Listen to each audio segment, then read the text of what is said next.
Welcome to Hibernation Hollow. Tonight we are spending the evening with an animal so common and so familiar that most people have never really looked at it. The deer. Most people have seen many deer standing at the edge of a road or moving through a backyard or frozen in the beam of headlights on a dark country highway, and most people have had essentially the same reaction to all of those encounters. A moment of mild appreciation for something quietly beautiful, followed by the resumption of whatever they were doing before the deer appeared. The deer is so familiar, so common, so thoroughly woven into the visual fabric of the North American and European landscape that it has become almost invisible in the way that only the most ordinary things can become invisible, present everywhere, and therefore noticed almost nowhere. It is the background animal, the one that fills the fields and the forest edges and the suburban greenbelts without demanding the kind of attention that a wolf or a bear or an eagle commands, and its familiarity has produced in most people a confidence about what deer are that is almost entirely unwarranted. Most people know almost nothing about deer. They know what they look like. They know they have antlers, or at least that some of them do. They know they are gentle and skittish and occasionally destructive of garden plants. And that is approximately where the knowledge ends for the vast majority of people who have spent their entire lives sharing a landscape with one of the most biologically remarkable, ecologically consequential, and genuinely surprising families of animals on Earth. This video is an attempt to introduce you to the actual animal, the one that exists beneath the familiar silhouette that has become so ordinary as to seem unremarkable. And what you find there is considerably more interesting than the background animal most people have been walking past their entire lives. The family Cervidae, the deer family, contains approximately 55 recognized species distributed across every continent on Earth except Australia and Antarctica, ranging in size from the southern pudu of South America, the world's smallest deer, which stands approximately 13 inches at the shoulder and weighs between 15 and 20 pounds, to the moose, which can stand 7 feet at the shoulder and weigh over 1,500 pounds, making it the largest member of the deer family and one of the largest land animals in the Northern Hemisphere. Between those two extremes, the deer family contains an extraordinary diversity of body plans, ecological adaptations, and behavioral repertoires that reflect tens of millions of years of evolution in different environments and in response to different selective pressures, from the tiny forest-dwelling muntjacs of Southeast Asia, whose ancestry predates the development of antlers in the deer lineage, to the reindeer of the Arctic tundra, whose entire biology is organized around the extreme, seasonal demands of one of the harshest environments available to any large mammal. The white-tailed deer of North America, the species that most people in the United States and Canada think of when they think of deer, is just one of those 55 species, and while it is one of the most extensively studied and most ecologically significant of the family's members, understanding it fully requires understanding the broader context of the family it belongs to and the evolutionary history that produced it. The physical capabilities of deer are one of the first things that careful observation reveals about an animal most people have drastically underestimated. A white-tailed deer at full sprint can reach speeds of approximately 30 miles per hour over short distances, with the ability to sustain speeds of around 25 miles per hour for longer stretches that most of its predators cannot match over the same distance. More impressive than the raw speed is the agility that accompanies it, the ability to change direction at full speed with a sharpness and a suddenness that reflects a musculoskeletal system specifically designed for the evasion of predators in dense and unpredictable terrain. A deer at full flight through forest cover is navigating obstacles, adjusting its stride, and changing direction in ways that challenge even the most agile predators to follow. And the white tail that gives the species its name, raised and flashing as the deer runs, is not simply a visual signal to the hunter or the observer, but a specific communication to other deer, and potentially a visual disruption to predators whose attack is calibrated to a target whose outline it is tracking. The vertical leap of a white-tailed deer, capable of clearing obstacles over 8 feet high from a standing start, is another physical capability that tends to surprise people who have only seen deer moving slowly through a landscape rather than responding to genuine threat, and it reflects the same investment in escape capability that defines the deer's entire physical design. The sensory world of a deer is so different from the human sensory world that understanding it requires something close to an imaginative leap into a completely different perceptual experience of the same physical environment. The eyes of a white-tailed deer are positioned on the sides of its head rather than the front, giving it a field of vision of approximately 310 degrees compared to the roughly 180 degrees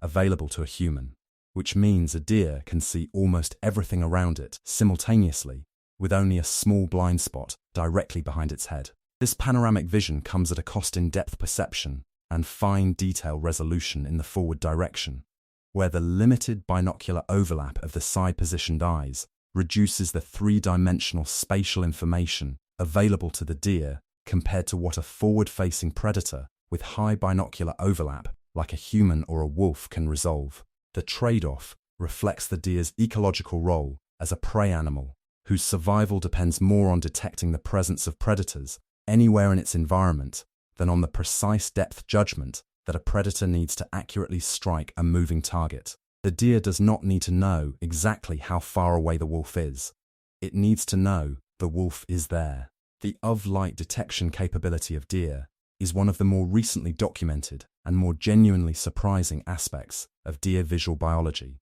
and it has significant practical implications that extend well beyond the academic interest of the finding. Human eyes contain a lens that filters out ultraviolet light before it reaches the retina, a feature that protects the retina from UV damage, but that also means humans cannot perceive UV wavelengths at all. Deer eyes lack this UV filtering lens, which means they can perceive ultraviolet light in a range that is completely invisible to human observers. The practical consequence of this capability in the context of deer hunting has attracted significant attention from the hunting community, because many commercial laundry detergents contain optical brighteners that absorb UV light and re-emit it in the visible spectrum in order to make clothing appear brighter and whiter to human eyes. Clothing washed in these detergents glows in the ultraviolet range in a way that is completely invisible to human observers, but that is distinctly visible to a deer's UV-sensitive visual system, potentially making hunters wearing such clothing far more conspicuous to deer than the hunters themselves realize. Whether deer actually use UV detection as a primary predator detection mechanism, or whether the UV brightening of clothing produces a significant behavioral response in deer, is debated in the hunting community. But the underlying biology of the deer's UV sensitivity is well established and represents one of the cleaner examples of a genuinely different sensory world existing alongside our own in an animal we see every day. The olfactory capability of deer is the sensory channel that most completely separates the deer's perceptual world from the human one, and it is the one that most directly governs the deer's safety and survival in a landscape that contains predators. A deer's nose contains approximately 297 million olfactory receptor cells, roughly comparable to a dog's olfactory capability and approximately 50 times greater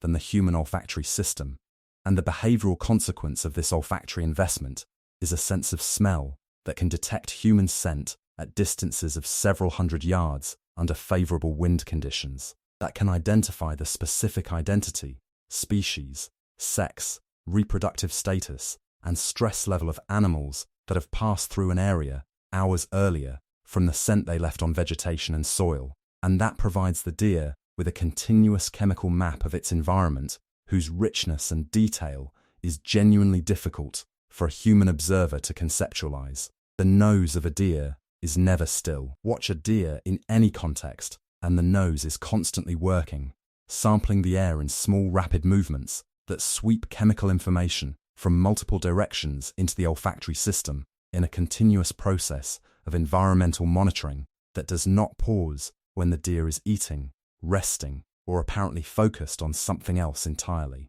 The nose is always running the background process of chemical surveillance that is the deer's primary early warning system against the predators that its evolutionary history has taught it to fear. The hearing of deer is the third sensory channel that distinguishes the deer's perceptual world from the human one, and it operates through the large, highly mobile ears that are one of the deer's most visually distinctive features and one of the clearest anatomical expressions of the prey animal's investment in predator detection. A deer's ears can rotate independently through an arc of approximately 180 degrees, allowing the animal to localize sounds from almost any direction without moving its head and thereby revealing its own attention to a potential predator. The frequency range of deer hearing extends significantly higher than the human range, allowing deer to detect the high-frequency sounds of small animals moving through dry leaves, the subtle rustling of a predator's coat against vegetation, and the specific vocalizations of other deer at distances that would be beyond human hearing under the same conditions. In the forest environment where many deer species live, hearing is often the first warning of a predator's approach, arriving before the visual or olfactory confirmation that triggers the flight response. And the specific ear morphology of deer, large, cupped, and precisely mobile, is as clearly an adaptation to that early warning function as the deer's legs are an adaptation to the flight response that follows. The species diversity within the deer family is worth briefly surveying because it reveals the extent to which the familiar white-tailed deer of the North American roadside is only one expression of a body plan and a set of ecological relationships that have been elaborated across 55 species in a remarkably wide range of environments and ecological roles. The moose, the largest member of the family, is so different from the white-tailed deer in its ecology, its behavior, its habitat requirements, and its relationship with predators that treating it as simply a large version of the familiar deer significantly misrepresents both animals. The moose is a semi-aquatic specialist that feeds heavily on aquatic vegetation in the lakes and wetlands of the boreal forest, can dive to depths of several meters to reach submerged plants, and faces a completely different predator community than the white-tailed deer, with wolves and bears as its primary natural enemies rather than the coyotes and bobcats that are the primary predators of white-tailed deer across much of their range. The caribou and reindeer, which are the same species in different geographic contexts, are the only deer in which both sexes grow antlers, an exception to the male-only antler rule that reflects the specific ecological conditions of the Arctic and subarctic environments where antlers may serve functions related to competing for food resources under snow in winter, in addition to their role in male reproductive competition. The muntjacs of Asia, some of the most ancient members of the deer family, are small, solitary forest deer that retain tusks alongside their small antlers, a combination that reflects their evolutionary position at the base of the cervid family tree before the full elaboration of the antler-based competition system that characterizes most modern deer species. Of all the things that make deer biologically remarkable, the one that most consistently stops people when they first fully understand it is the antler. Not the antler as a visual object, which is familiar enough to have become a decorative motif in everything from rustic lodge decor to corporate logos, but the antler as a biological process, a living structure, a feat of physiological engineering so extreme in its parameters that it stands as one of the more genuinely extraordinary things that mammalian biology produces anywhere on Earth. Antlers are the fastest growing tissue of any mammal, not the fastest growing tissue of any deer, the fastest growing tissue of any mammal on Earth, full stop. Capable of growing at rates of up to an inch per day in large healthy bucks during the peak of the growing season, a rate of tissue production that has no parallel in mammalian biology and that requires a physiological investment so substantial that understanding it changes the way you see the animal wearing the antlers entirely. The rack of a large white-tailed buck, which might weigh 10 to 20 pounds and span 20 or more inches, was not there 6 months ago. It grew from nothing, from 2 small bumps of skin-covered cartilage on the buck's skull called pedicles, to its full size and complexity in a period of roughly 100 to 150 days. And then, it hardened. The velvet that covered it during growth died and was shed, and the finished bone structure that remains will be used in the rut and then dropped, and the entire process will begin again next spring as reliably as the seasons themselves. The first thing to understand about antlers is what they are not. because the confusion between antlers and horns is so widespread and so persistent that it has obscured the specific biological reality of antlers in the popular understanding of deer for a very long time. Horns, the structures carried by cattle, sheep, goats, bison, and the members of the family Bovidae, are permanent structures made of a keratin sheath over a bony core that grow continuously throughout the animal's life and are never shed under normal circumstances. They are carried by both sexes in most horned species. They continue growing as long as the animal lives, and they are not shed and regrown on an annual cycle. Antlers are the opposite of horns in almost every one of these respects. They are made of true bone rather than keratin. They are grown and shed on an annual cycle driven by the photoperiod, the changing day length that the deer's brain uses as a calendar to time its reproductive and physiological cycles. They are carried almost exclusively by males in most species, and they represent one of the most energetically expensive secondary sexual characteristics in the mammal world, grown at enormous metabolic cost specifically for the purpose of reproductive competition, and then discarded when that competition is over for the year. An animal that grows and sheds a full set of bone antlers every year is doing something so physiologically demanding that it requires a specific understanding of the biological machinery involved to fully appreciate what that demand represents for the individual animal. The growth of antlers begins in late winter or early spring in response to increasing day length detected by photoreceptors in the deer's brain that signal the pineal gland to adjust its production of melatonin, the hormone whose concentration the deer's reproductive and physiological systems use to track the time of year with remarkable precision. As day length increases past a threshold specific to the species, testosterone levels begin to rise in males, and the pedicles on the skull, the permanent bony bases from which the antlers grow, begin producing a new set of antler growth. The growing antlers are covered in velvet, a layer of skin that is richly supplied with blood vessels and nerves, and that delivers the enormous quantities of nutrients needed to sustain bone growth at the rates that antler development requires. The velvet-covered antler is a living structure, warm to the touch, visibly pulsing with the blood flow that is fueling its growth, and exquisitely sensitive to physical contact. So sensitive that bucks in velvet will go to considerable lengths to avoid having their growing antlers struck or damaged, moving carefully through brush that they would normally push through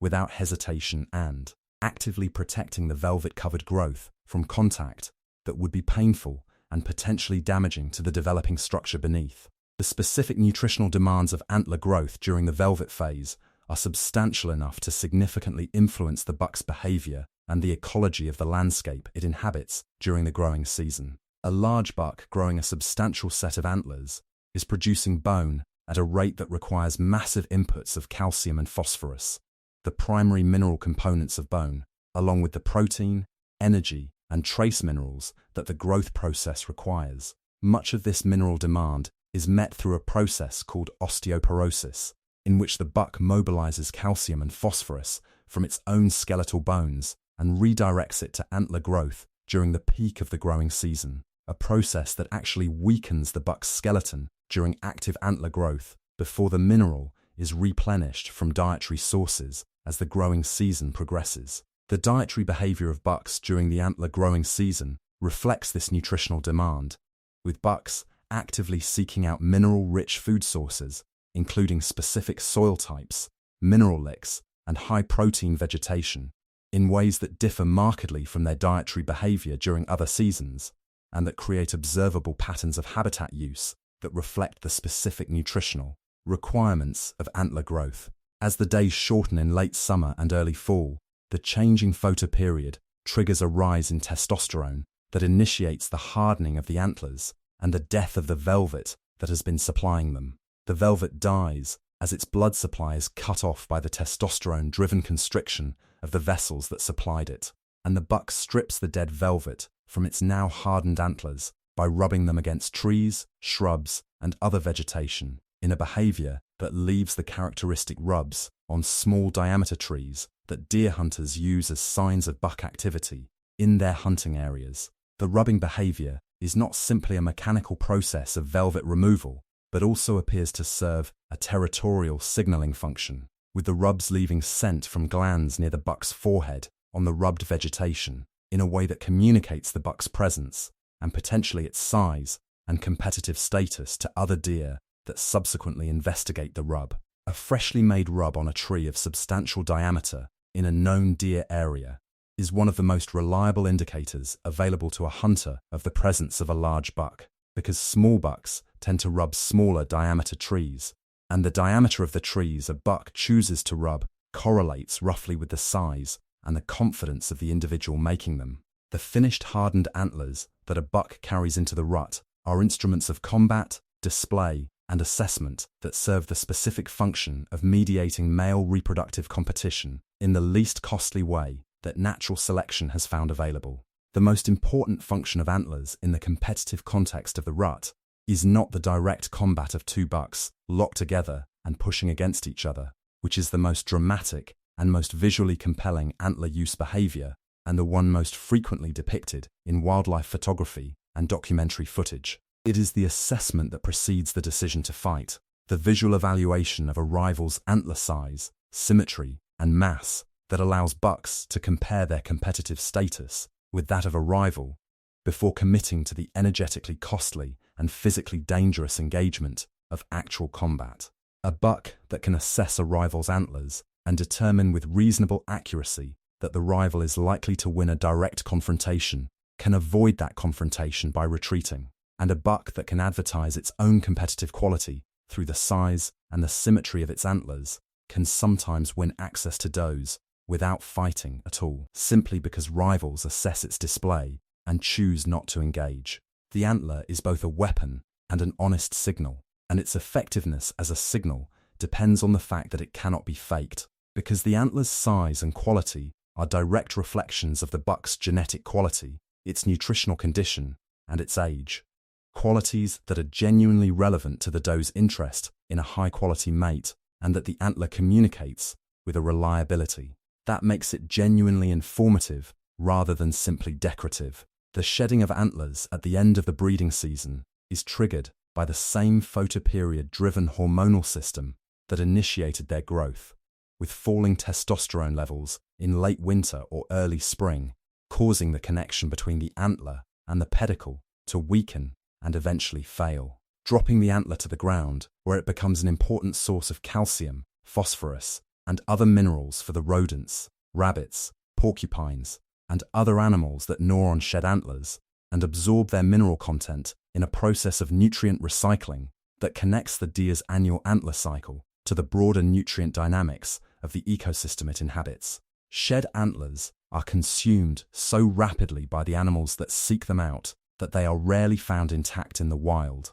and the speed with which fresh sheds disappear from the landscape is itself a demonstration of how significant a mineral resource they represent for the animals that find them. The pedicles from which the antlers detached are left as raw, bleeding wounds on the buck's skull that heal rapidly in the weeks following the shed, and the cycle that will produce next year's antlers is already beginning in the lengthening days of late winter, as the buck that just dropped its antlers begins the physiological preparation for another year of the most energetically demanding biological process available to any mammal on Earth. The caribou and reindeer exception to the male-only antler rule is worth specific attention because it reveals something important about the functional flexibility of the antler system and the specific ecological conditions under which extending antler growth to females becomes evolutionarily advantageous. In all other deer species,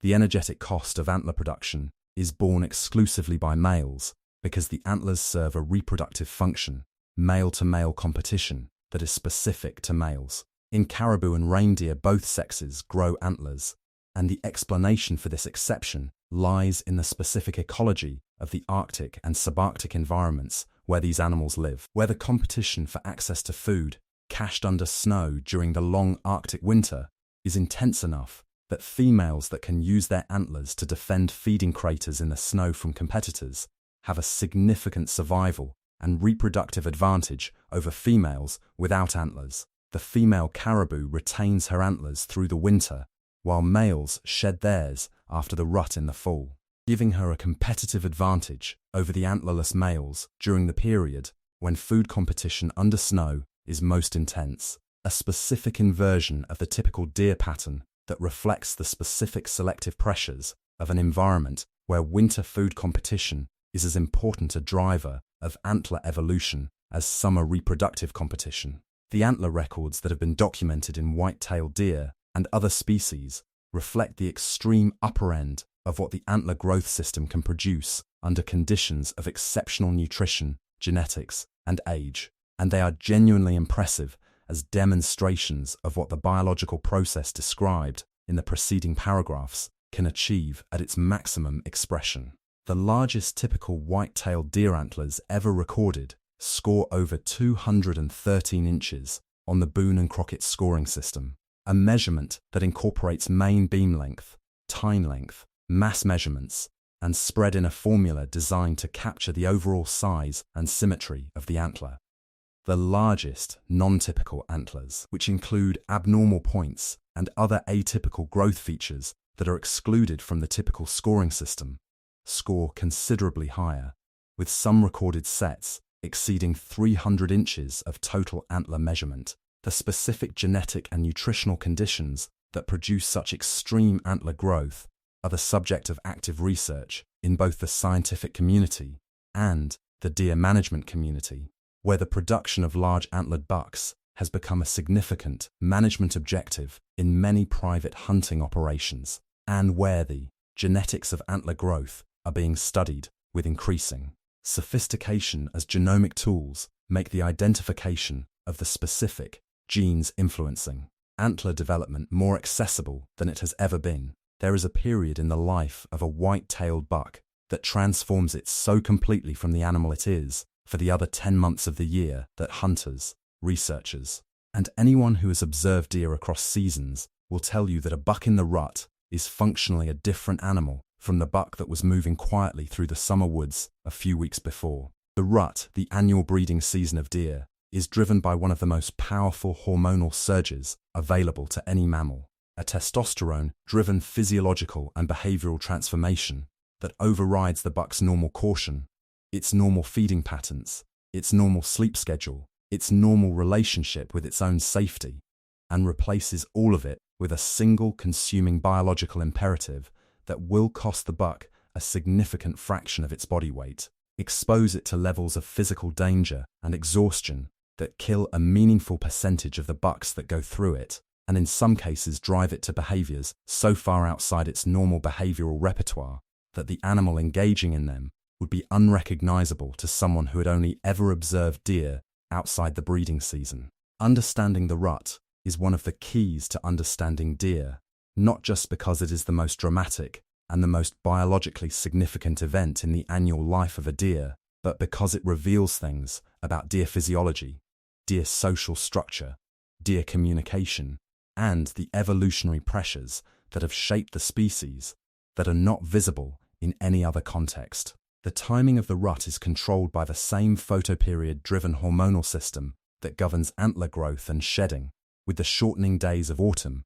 triggering the rise in testosterone that initiates the behavioral and physiological changes of the breeding season. The specific timing of the rut varies by latitude, with deer at higher latitudes tending to rut earlier in the fall than deer at lower latitudes, a pattern that reflects the adaptive value of timing birth to coincide with the peak of spring vegetation growth, roughly 200 days later, in a way that maximizes the nutritional condition of the doe during lactation and the growth rate of the fawn during its most vulnerable period. The consistency of rut timing within a specific geographic location from year to year is remarkable, with experienced deer hunters in a given area able to predict within a few days when the peak of breeding activity will occur based on nothing more than the calendar and the latitude of their location, a consistency that reflects the deep evolutionary entrenchment of the photoperiod timing mechanism and its resistance to disruption by year-to-year variation in weather and other environmental conditions that might be expected to shift the timing of such a significant biological event. The behavioral changes that accompany the rise of testosterone in the weeks leading up to the peak rut are gradual at first and then dramatically accelerating as the hormone concentrations in the buck's blood reach the levels that produce the full expression of rut behavior. In the early pre-rut period bucks that have been living in bachelor groups, through the summer begin to separate from each other as the rising testosterone increases their intolerance of other males and their interest in the does whose reproductive readiness they are monitoring through the constant scent checking that becomes one of the defining behaviors of a buck in the pre-rut period. The buck's forehead glands, located between the eyes and the antler bases, become increasingly active as testosterone rises, producing the musky secretion that the buck deposits on overhanging branches in a behavior called licking branch making that creates a communal scent post used by multiple deer of both sexes as a chemical communication hub where information about the identity, reproductive status, and competitive standing of the local deer population is continuously updated and read by the deer that visit it. The buck's tarsal glands, located on the inside of the hind legs, become increasingly pungent as the buck urinates over them in a behavior called rub urination that coats the gland with a combination of urine and tarsal gland secretion that carries specific information about the buck's identity and hormonal status in a chemical package that other deer can read at considerable distance. The scrape is the most elaborate and the most information-dense element of the buck's pre-rut and rut communication system, a bare patch of ground that the buck creates by pouring away the leaf litter and vegetation from an area typically 1 to 3 feet in diameter beneath an overhanging branch that the buck works with its forehead glands, preorbital glands, and mouth in a multiglandular scent deposition sequence that leaves an extraordinarily rich chemical message at the scrape site. Scrapes are not random in their placement, but are consistently made in specific types of locations, typically in travel corridors, field edges, and other areas of high deer traffic, and beneath branches at a height that facilitates the overhead licking and gland rubbing that deposits scent at the most volatilization-efficient height for chemical signal dispersal into the air currents that carry it to the noses of other deer in the area. A mature buck in the pre-rut and rut periods may make and maintain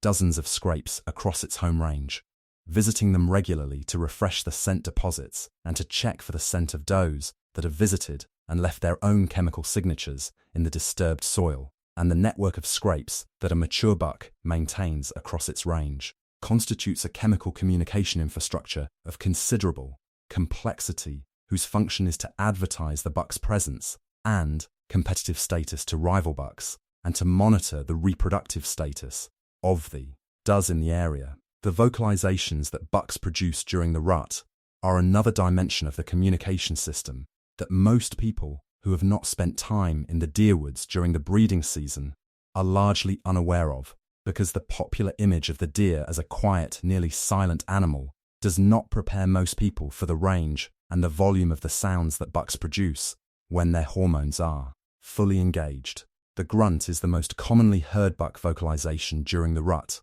a low, guttural sound produced through a specialized larynx that carries well through dense forest cover and that serves as both a contact call between bucks that are tracking each other's movements and as a challenge vocalization directed at rival bucks in competitive contexts. The tending grunt, a series of low grunts produced by a buck that is following a doe in estrus, is one of the most reliably productive calls available to deer hunters who use grunt calls to attract bucks during the rut, because it mimics the sound of a buck that has located a receptive doe and thereby triggers the competitive interest of other bucks in the area who want access to the same doe. The snort wheeze, a sharp, forceful exhalation through the nostrils that produces a distinctive sound, is a high-intensity, aggressive vocalization produced by dominant bucks in close proximity confrontations with rivals, and its production in a competitive context almost invariably precedes either the submission and retreat of the subordinate buck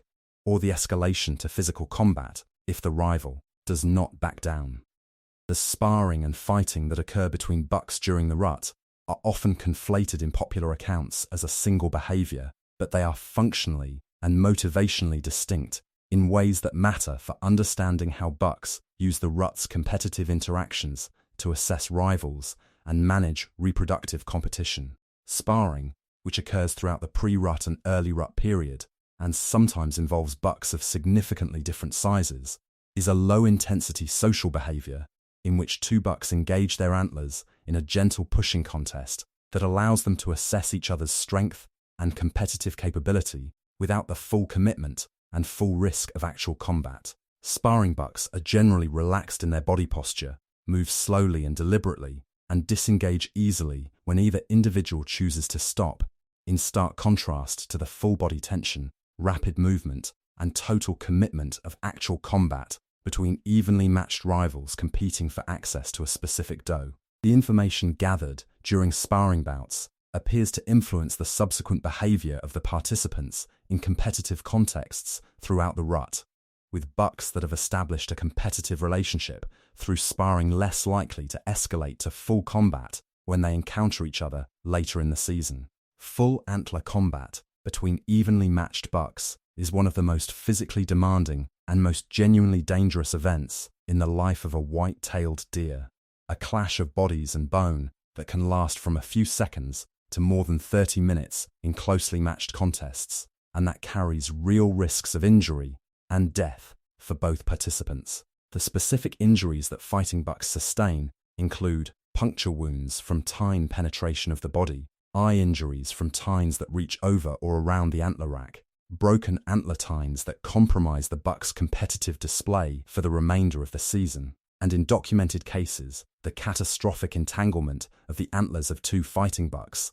in a configuration that neither can escape, leading to the death of both animals from exhaustion, dehydration, and predation, in a lethal outcome that is rare but regularly documented by hunters who find the locked skeletons of two bucks that died together. The evolutionary logic of a system that produces such costly and dangerous competition is straightforward in its underlying mechanics, even if its expression is dramatic and extreme. The doe's reproductive interest is served by mating with the most competitive, most genetically capable male available, and the buck's reproductive interest is served by outcompeting other males for access to receptive does. The antlers and the rut behavior they mediate are the system that natural selection has produced for resolving that competition, and its costs in injury and mortality are the price that individual bucks pay for the reproductive access that winning the competition provides. The physical cost of the rut on individual bucks is substantial enough to produce measurable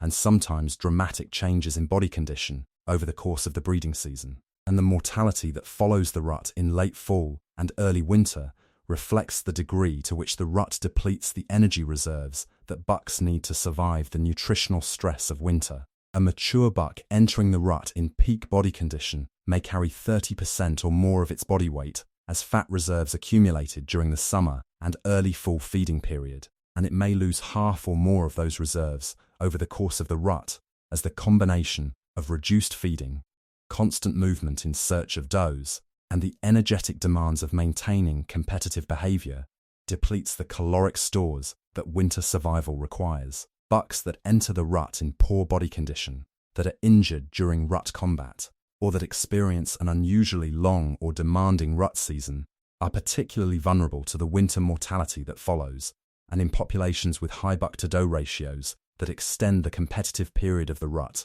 by spreading the breeding activity across a longer time window, the post-rut mortality of mature bucks can be a significant demographic force, shaping the age structure and the sex ratio of the population in subsequent years. What happens to deer populations and deer behavior when apex predators are removed from a landscape has been one of the most extensively documented ecological experiments in North American conservation history, conducted not as a deliberate research program, but as the unintended consequence of 2 centuries of large predator persecution that eliminated wolves from virtually the entire range of the white-tailed deer in the eastern and central United States and dramatically reduced mountain lion populations across much of the western range. The ecological consequences of this predator removal unfolded gradually and unevenly across the continent, driven by the specific combination of habitat change, hunting regulation, and predator status that characterized different regions at different times, but the overall pattern that emerged was consistent enough across the full range of the white-tail to constitute one of the clearer demonstrations available of how apex predator removal restructures prey population dynamics and prey behavior in the ecosystems they shared. Deer populations that were at historically low levels in the early 20th century due to the combined effects of market hunting and habitat destruction began recovering as hunting regulations were established and habitat recovered. And the recovery in the absence of the wolf predation that had previously regulated those populations produced a trajectory of population growth that in many regions eventually far exceeded the carrying capacity of the landscape in ways that produced the ecological consequences described in detail in the following section on deer and the ecosystem. The behavioral consequence of predator removal that is most directly relevant to understanding how deer live in predator-free landscapes versus landscapes with intact predator communities is the loss of the landscape of fear effect and the behavioral flexibility and spatial heterogeneity that it produces. Deer in landscapes with wolves and mountain lions distribute themselves across the landscape in ways that reflect the spatial variation in predation risk, concentrating in the habitats that provide the best combination of food availability and escape capability, and avoiding the habitats where predation risk is highest, regardless of the food resources those habitats offer. This risk-sensitive habitat selection produces a spatial pattern of deer use across the landscape that leaves certain areas relatively lightly grazed by deer, even when those areas contain abundant and nutritious vegetation, because the predation risk associated with those areas exceeds the food reward they offer in the deer's assessment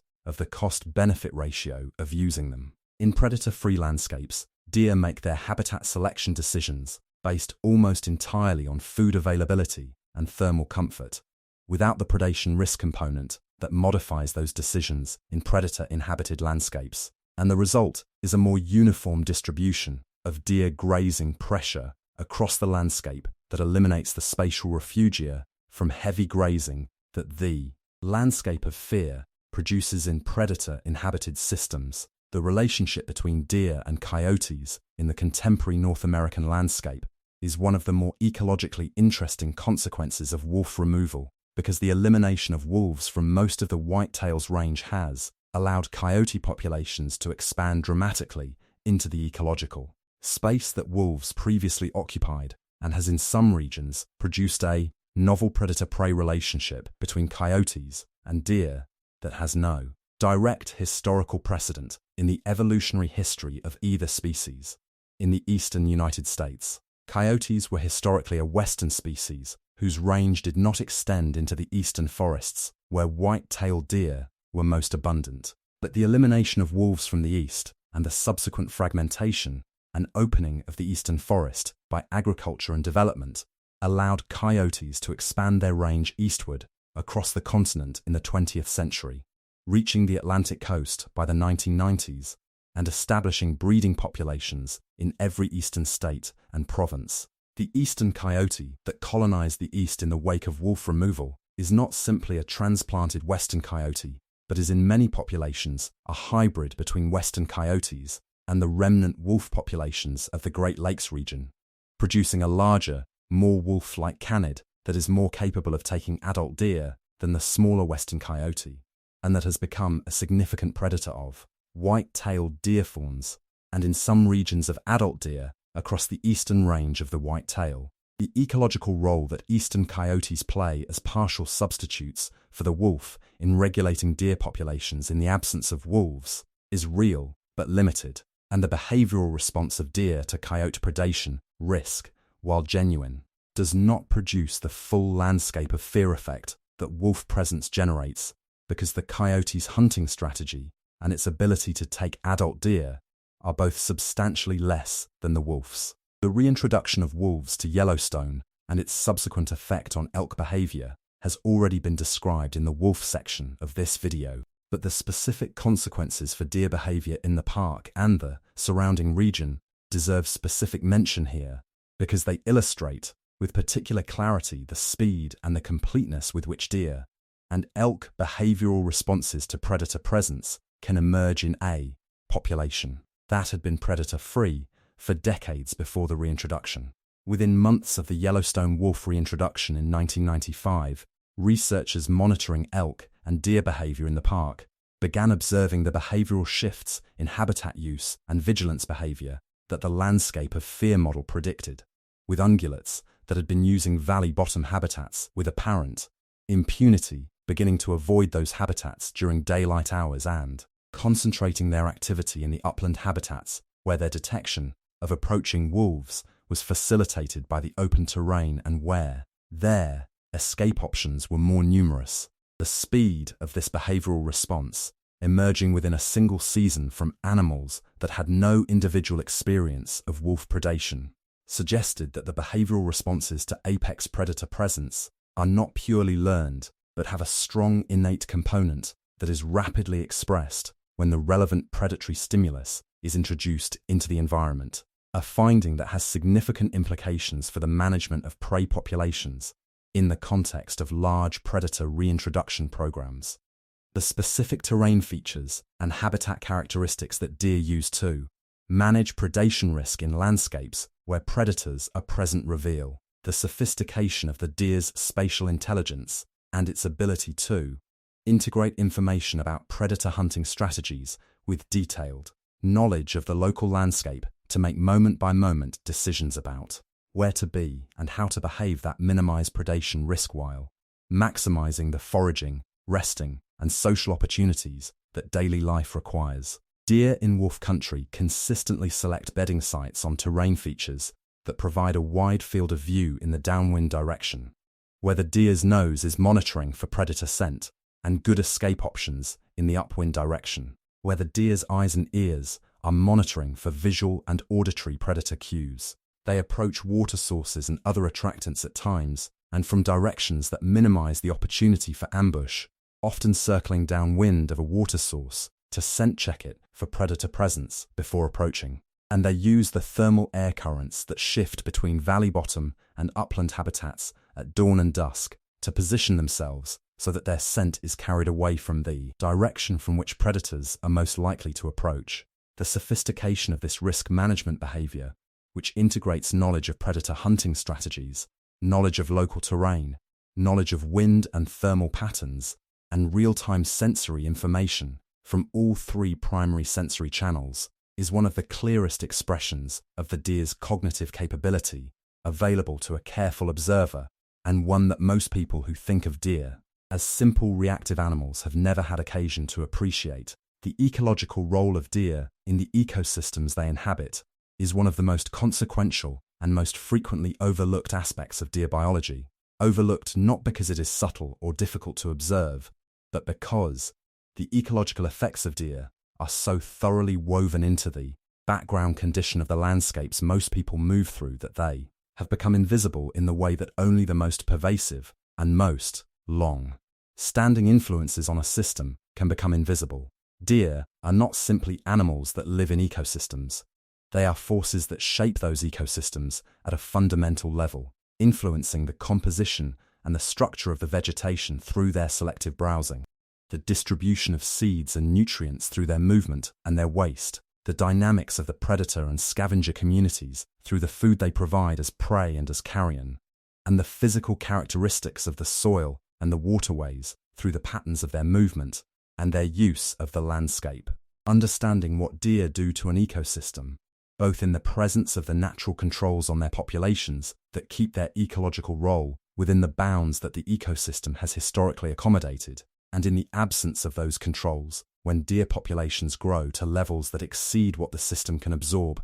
without structural change, is one of the keys to understanding why the management of deer populations is one of the most ecologically significant wildlife management challenges in contemporary North America. The herbivory of deer is the most direct and most immediately visible ecological effect that deer have on the landscapes they inhabit, and its character and its intensity are determined by a combination of the deer's specific food preferences, the deer's population density relative to the available food resource, and the presence or absence of the predation pressure that historically regulated. Both of those variables in ways that kept the deer's ecological impact within the bounds that the ecosystem could accommodate and recover from. White-tailed deer are generalist herbivores with a diet that varies substantially by season and by region in response to the specific plant communities available in different habitats at different times of year. But their preferences within that generalist diet are specific enough to produce selective browsing pressure that differentially affects certain plant species and certain plant age classes more heavily than others. The most ecologically significant of these preferences is the deer's strong preference for the tender growing tips of woody shrubs and tree seedlings, the same plant tissues that represent the regenerating understory of the forest, and it is this preference that makes heavy deer browsing pressure one of the most significant threats to forest regeneration in many parts of the eastern United States and Europe, where deer populations have grown beyond the levels that the forest's regenerative capacity can accommodate. The specific plant species that deer prefer most heavily are not randomly distributed among the available plant community, but tend to cluster among the most palatable and the most nutritious species, which in the forest context means the broad-leaved deciduous shrubs and tree seedlings that are typically more nutritious and more digestible than the evergreen and coniferous species that deer find less palatable. The consequence of sustained heavy browsing pressure by high-density deer populations on the forest understory is a progressive shift in the composition of the regenerating plant community away from the preferred palatable species and toward the less palatable species that deer avoid, a process that researchers call a browse-induced shift in plant community composition, and that can produce lasting changes in the structure and the species composition of the forest that persist for decades after deer populations are reduced. Forests in parts of Pennsylvania, New York, and other eastern states where deer populations have been at high densities for several decades show measurable shifts in understory composition toward the fern-dominated, browse-resistant plant communities that replace the diverse shrub and tree seedling understories that characterize the same forests at lower deer densities. And the recovery of forest plant community diversity in these areas following deer population reduction has in some cases been slow enough to raise questions about whether the full historic plant community composition can be restored within a management-relevant timeframe. The specific plant species that deer have driven to local extinction or near extinction in parts of their range include some of the most ecologically and culturally significant plants of the eastern forest,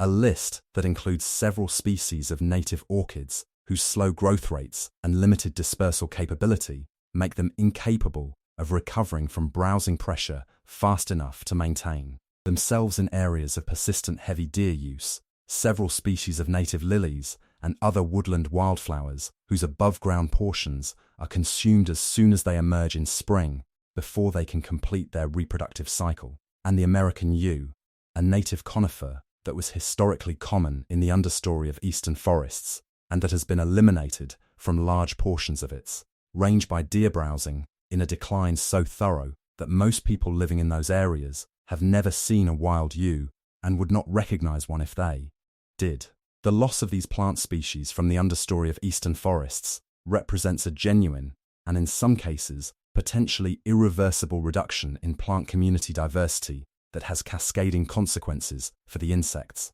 the birds, the small mammals, and the other organisms that depend on those plant species for food, nesting habitat, and other ecological services that the dominant deer-resistant plants that have replaced them do not provide in the same way or to the same degree. The role of deer as seed dispersers is the positive counterpart to their role as browsers, and it reflects the ecological reality that deer, like all large herbivores, are not simply consumers of plant productivity, but participants in the biological processes that move plant reproductive material through the landscape and that influence where plants establish and grow in ways that shape the composition and the distribution of the plant community over time. Deer disperse seeds through two primary mechanisms. The first is endozookery, the ingestion of seeds along with the fruits or other plant tissues that contain them, passage of those seeds through the digestive system, and deposition of viable seeds in the deer's feces at locations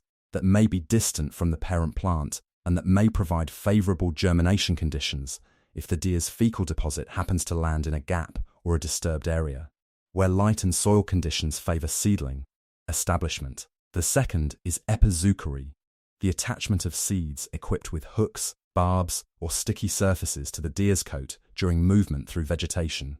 and the subsequent transport and deposition of those seeds at locations that may be far removed from the parent plant when the seeds fall or are groomed from the coat. The cumulative seed dispersal activity of deer populations moving through complex landscapes represents a significant ecological service that connects plant populations across the landscape, maintains gene flow between plant subpopulations in fragmented habitats, and facilitates the colonization of newly available habitat by plant species whose seeds deer regularly carry. The caloric subsidy that deer provide to the predator and scavenger communities of the ecosystems they inhabit is one of the most ecologically important dimensions of their role as prey, and it operates through both the direct predation by wolves, mountain lions, bears, and other predators that has already been discussed, and through the provision of carrion from deer that die of disease, starvation, injury, vehicle collision, and other non-predatory causes throughout the year. The winter mortality of deer in northern populations, driven by the combination of severe, cold, deep snow that limits access to food,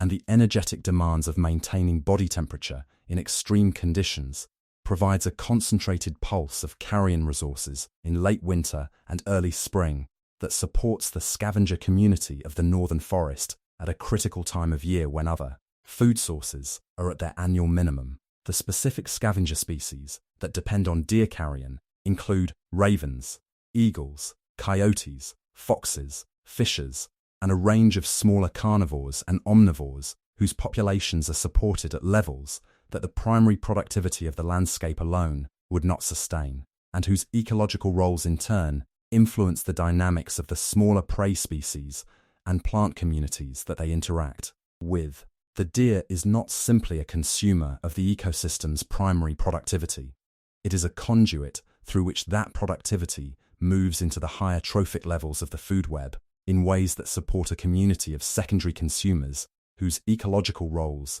extend well beyond the simple consumption of deer biomass. The physical modification of the landscape by deer movement and behavior is a less frequently discussed but ecologically significant dimension of the deer's role in the ecosystems it inhabits, encompassing the creation and maintenance of trails through dense vegetation that provide movement corridors for a wide range of other species. The modification of soil characteristics in areas of concentrated deer, use through the mechanical disturbance of hooves and the nutrient input of urine and feces, and the creation of scrapes and wallows by bucks during the rut that produce small-scale soil disturbances that can serve as germination sites for certain plant species and as microhabitat for soil invertebrates and other small organisms. The deer trails that crisscross forested landscapes in areas of high deer density are used by numerous other species as movement corridors through otherwise impenetrable vegetation,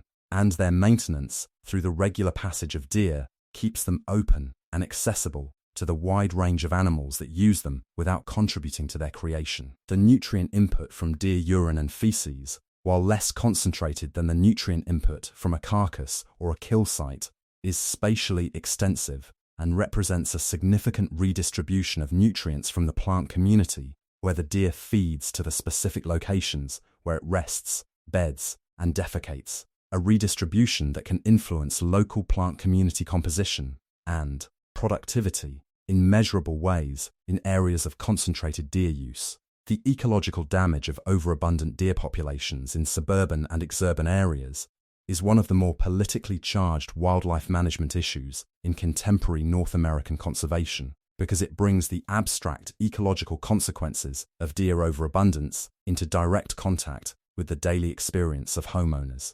gardeners, and commuters in a way that makes the management implications of deer population dynamics personally relevant to a much larger fraction of the population than the forest regeneration and plant community diversity consequences that unfold at landscape scales over decades. The white-tailed deer has proven to be one of the most successful large mammals in the suburban landscape, adapting to the fragmented, human-dominated habitat of the suburban matrix with a flexibility and a resourcefulness that reflects the behavioral intelligence and the ecological adaptability that earlier sections of this video have described in other contexts. Suburban deer populations in many parts of the eastern United States have reached densities that far exceed the ecological carrying capacity of the landscape they inhabit, sustained at high levels by the combination of abundant food in the form of gardens, landscaping, and ornamental plantings, the absence of effective predation in the suburban environment,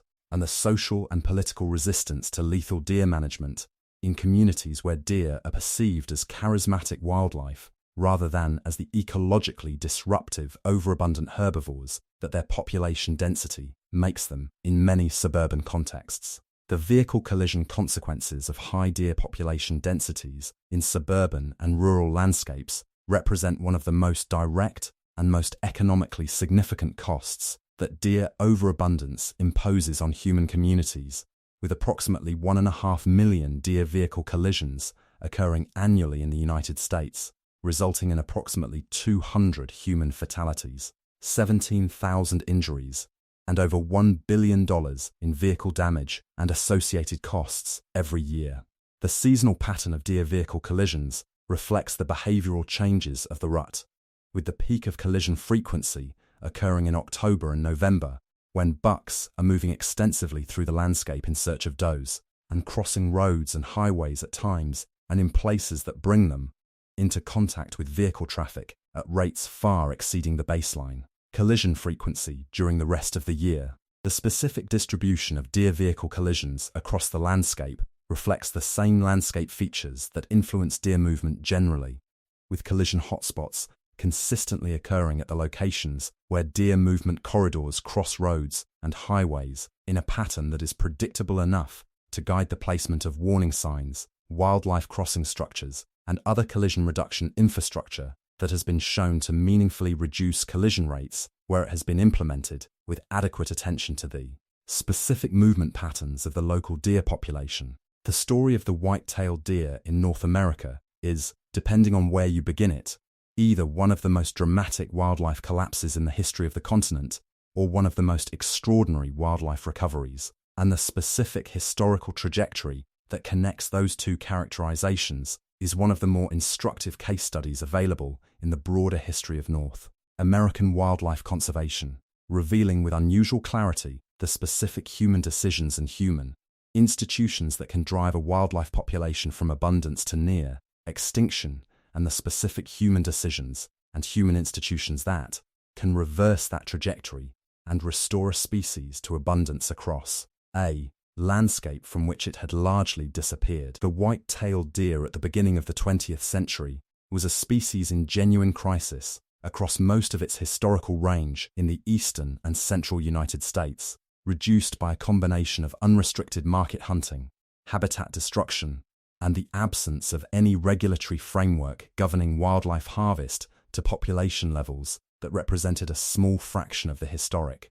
abundance that had characterized the species before European colonization of the continent. The specific estimates of white-tailed deer population size at the nadir of the decline vary by source and by methodology, but the figure most frequently cited by wildlife historians is approximately 300,000 to 500,000 deer remaining across the entire United States at the turn of the 20th century, compared to the pre-European contact population that some researchers have estimated at 20 to 30 million animals across the historical range of the species. The specific causes of the white-tailed deer decline were multiple and interacting, each one individually significant and collectively devastating in their combined effect on a species that had been so abundant across such a wide range that its vulnerability to the pressures of the colonial and industrial periods was not apparent until those pressures had already driven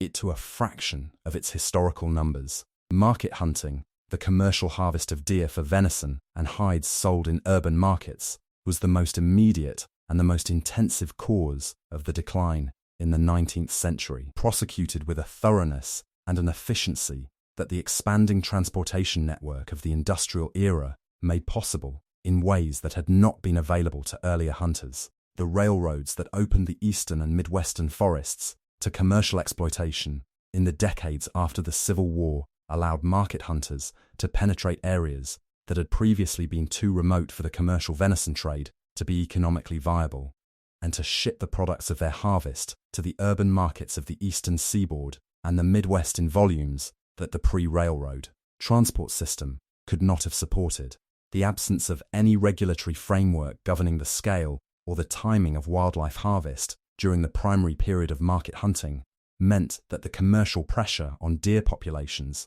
was limited only by the availability of deer and the efficiency of the hunters, a combination that predictably produced a race to harvest as fast as possible before the resource was exhausted in any given area. A dynamic that wildlife historians have called the tragedy of the commons applied to wildlife, and that produced the same outcome in deer populations that it has produced in fisheries and other open-access biological resources throughout the historical period. The habitat destruction that accompanied the expansion of agriculture and timber harvest across the eastern and midwestern United States in the 19th century amplified the effects of market hunting by reducing the area of suitable deer habitat at the same time that hunting pressure was at its most intensive, eliminating the forest cover and the edge habitat that white-tailed deer require and replacing it with the open agricultural fields and the clear-cut forest lands that provided limited food and cover for a species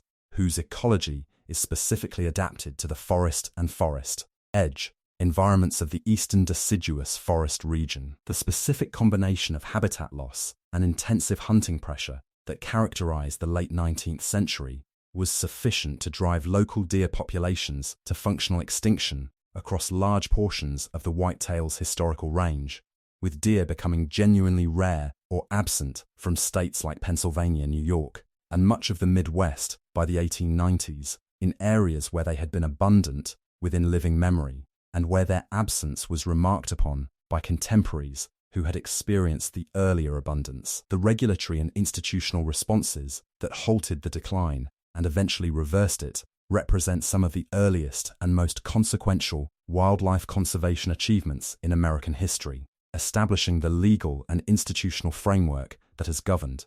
wildlife management in the United States for more than a century, and that has been responsible not just for the recovery of white-tailed deer, but for the recovery of numerous other wildlife species that were at serious risk of extinction at the turn of the 20th century. The establishment of closed seasons that prohibited deer hunting during the breeding season and the period of fawn rearing was one of the first and most important regulatory interventions, giving deer populations the protected period of reproduction and recruitment that market hunting had denied them, and allowing populations in areas with remaining habitat to begin recovering from the hunting pressure of the preceding decades. The prohibition of market hunting for wildlife, culminating in the Lacey Act of 1900, which prohibited the interstate shipment of wildlife taken in violation of state laws and effectively ended the commercial wildlife trade that had been the primary driver of the decline, removed the economic incentive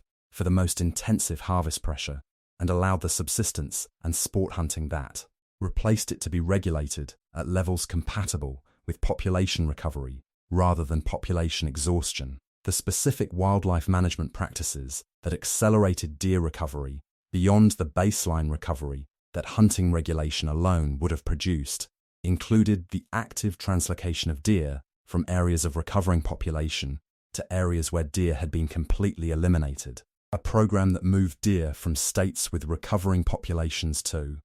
states where deer were functionally absent, and that re-established breeding populations across much of the historical range of the white-tail in a compressed time frame that natural recolonization from adjacent areas could not have achieved. The restoration of forest habitat across the eastern United States through the natural succession of abandoned agricultural land back to forest cover, a process that accelerated dramatically in the mid-20th century as the economic geography of American agriculture shifted production away from the marginal agricultural lands of the East and toward the more productive agricultural regions of the Midwest and the Plains, provided the recovering deer populations with the expanding habitat base they needed to sustain the population growth that hunting regulation had made possible. The specific habitat conditions that characterize abandoned agricultural land in the early stages of forest succession,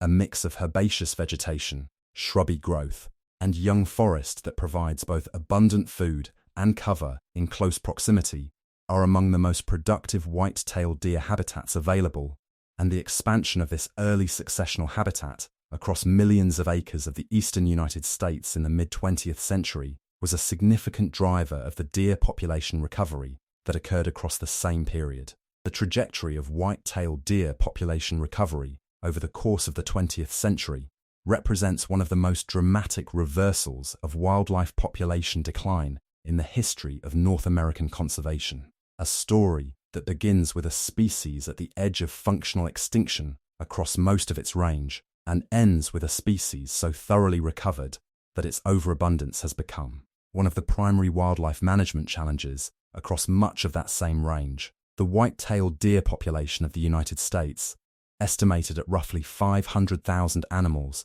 at the nadir of the decline around 1900, had recovered to approximately 5 million animals by 1950, to approximately 15 million by 1980, and to an estimated 30 to 35 million animals by the early 2000s, a population growth trajectory that represents one of the more remarkable examples of wildlife population recovery on record anywhere in the world, and that reflects the combined effect of hunting regulation, habitat recovery, translocation programs, and the absence of the large predators that historically regulated deer populations at levels well below those that the habitat could theoretically support in the absence of natural predation pressure. The question of whether the white-tailed deer recovery has been too successful is one that wildlife managers, ecologists,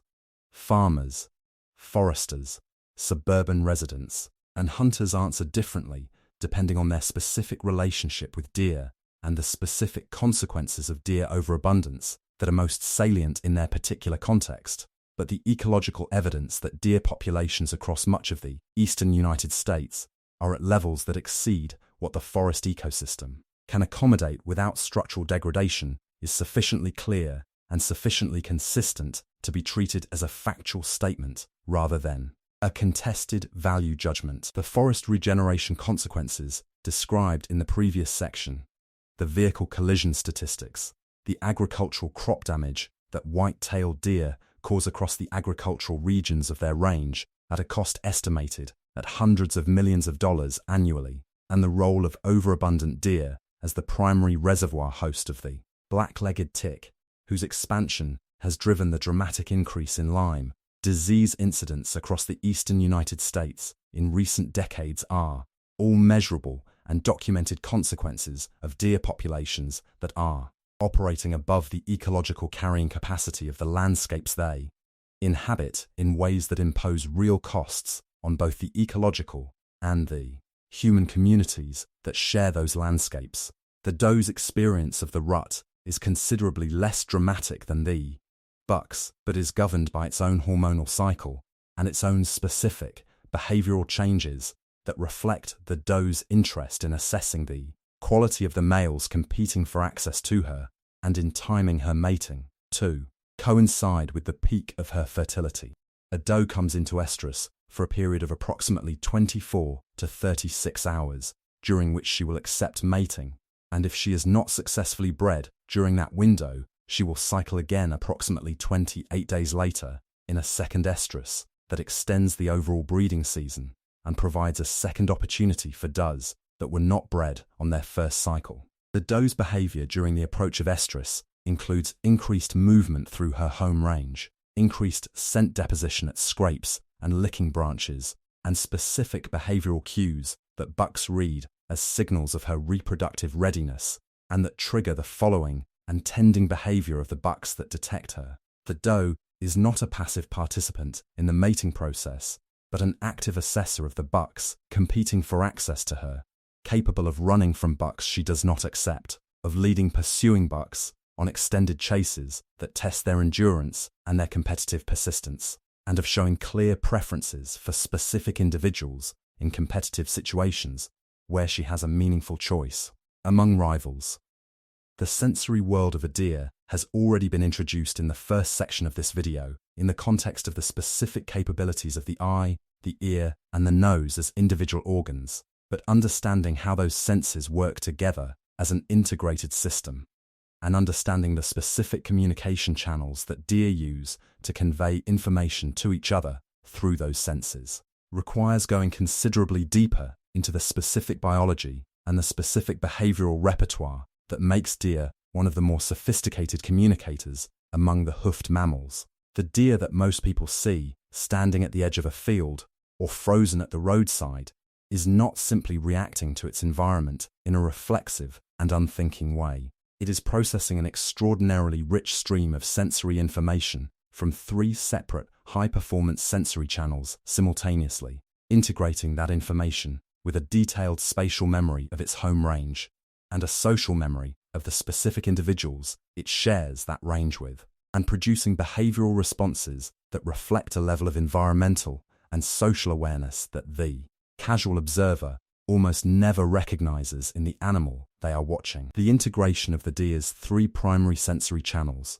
vision, hearing, and smell, into a unified threat detection and environmental monitoring system is one of the more elegant examples of multisensory integration in any prey animal, and the specific way in which the channels complement each other's strengths and compensate for each other's weaknesses reveals a system that has been refined by tens of millions of years of predator-prey coevolution into something considerably more sophisticated than the sum of its parts. The visual system's strength is its panoramic coverage and its sensitivity to movement across the full 310-degree field, but its weakness is its relatively limited resolution in the forward direction, and its inability to provide information about the identity, species, or emotional state of the detected object. The olfactory system's strength is its ability to provide detailed information about the identity, species, sex, reproductive status, and stress level of animals that have been in the area recently, even in complete darkness and through dense vegetation cover. But its weakness is its complete dependence on wind direction and its inability to provide directional information about the source of detected scent with the precision that vision or hearing can achieve. The auditory system's strength is its ability to localize sound sources in 3-dimensional space with considerable precision and to detect sounds at distances and frequencies beyond the visual and olfactory range. But its weakness is its vulnerability to masking by wind noise and its inability to provide the identity information that the olfactory system delivers. A deer using all 3 systems simultaneously, as it does at almost every waking moment, has access to a composite picture of its environment that is more complete and more reliable than any single channel could provide, and the behavioral responses it generates from that composite picture reflect the integration of all 3 information streams in a way that makes the deer a genuinely formidable prey animal despite its lack of physical defenses. The scent glands of deer are the hardware of their chemical communication system, and the number,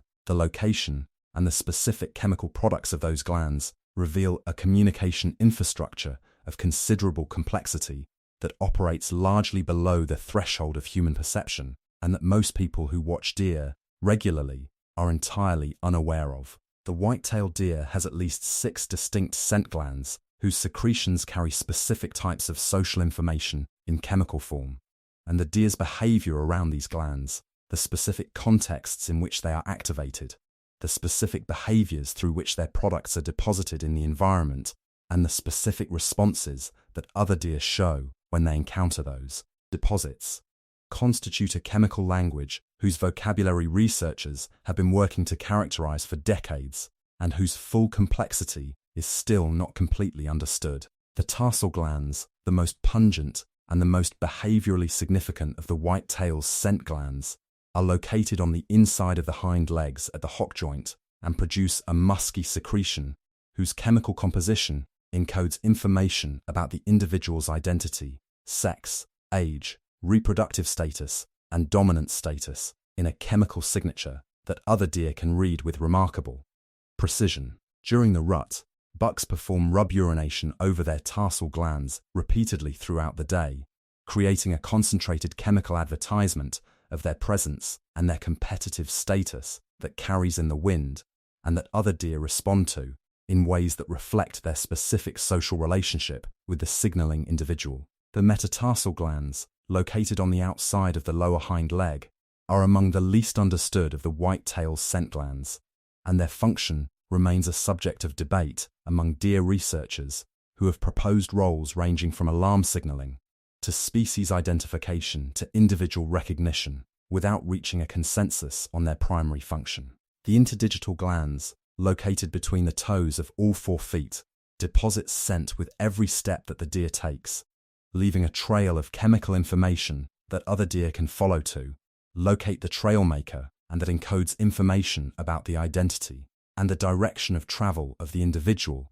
that made it in a way that allows deer to track specific individuals through their home range, using nothing but the chemical trail left by their footsteps. The preorbital glands, located in front of the eyes, are used to deposit scent on the overhanging branches of scrapes and on other vegetation that the deer rubs with its face, adding the preorbital secretion to the multi-component chemical message that accumulates at these communication sites from the deposits of multiple glands and multiple individuals over time. The forehead glands, located between the eyes and the antler bases in bucks, produce a secretion that is deposited on licking branches, rubs, and scrapes during the rut in a behavior that appears to serve both a territorial signaling function and a competitive display function whose specific chemical content researchers are still working to fully characterize. The vocalizations of deer extend considerably beyond the single snort that most people associate with deer sound, encompassing a range of calls that serve different communicative functions in different social and ecological contexts, and that most people who spend time in deer country have heard without recognizing for what they were. The maternal bleat, a soft, high-pitched call produced by does and fawns in the first weeks after birth, is the primary contact call that maintains the bond between a doe and her fawn during the period when the fawn is hidden in vegetation and the doe is away feeding, and it is the call that fawn decoys and fawn in distress calls used by hunters and wildlife photographers imitate to attract does to close range. The social grunt, a short low vocalization produced by deer of both sexes in a range of social contexts, serves as a general contact call that announces the caller's presence and intention to nearby deer, and that can be used to attract the attention of other deer without triggering the alarm response that a snort would produce. The alarm snort, the sound that most people associate with deer, is a forceful, explosive exhalation through the nostrils that serves as an alarm signal warning other deer in the area of perceived danger, and its production typically triggers an immediate alert response in any deer within hearing range that includes the raising of the head, the scanning of the environment, and in many cases the flagging of the white tail that accompanies flight from the perceived threat. The white tail itself, the flag that gives the white-tailed deer its name, is one of the more behaviorally interesting and more functionally complex visual signals in the deer's communication repertoire, and its function has been debated by researchers who have proposed multiple explanations for the specific signal it sends and the specific individuals it is directed toward. The most straightforward explanation of the white tail as an alarm signal to other deer, a visual flag that communicates the presence of danger and the direction of flight to other group members, is supported by the behavior of deer that observe a flagging individual and typically respond by moving in the same direction, and by the observation that the white tail is raised most reliably in contexts of genuine flight from a detected threat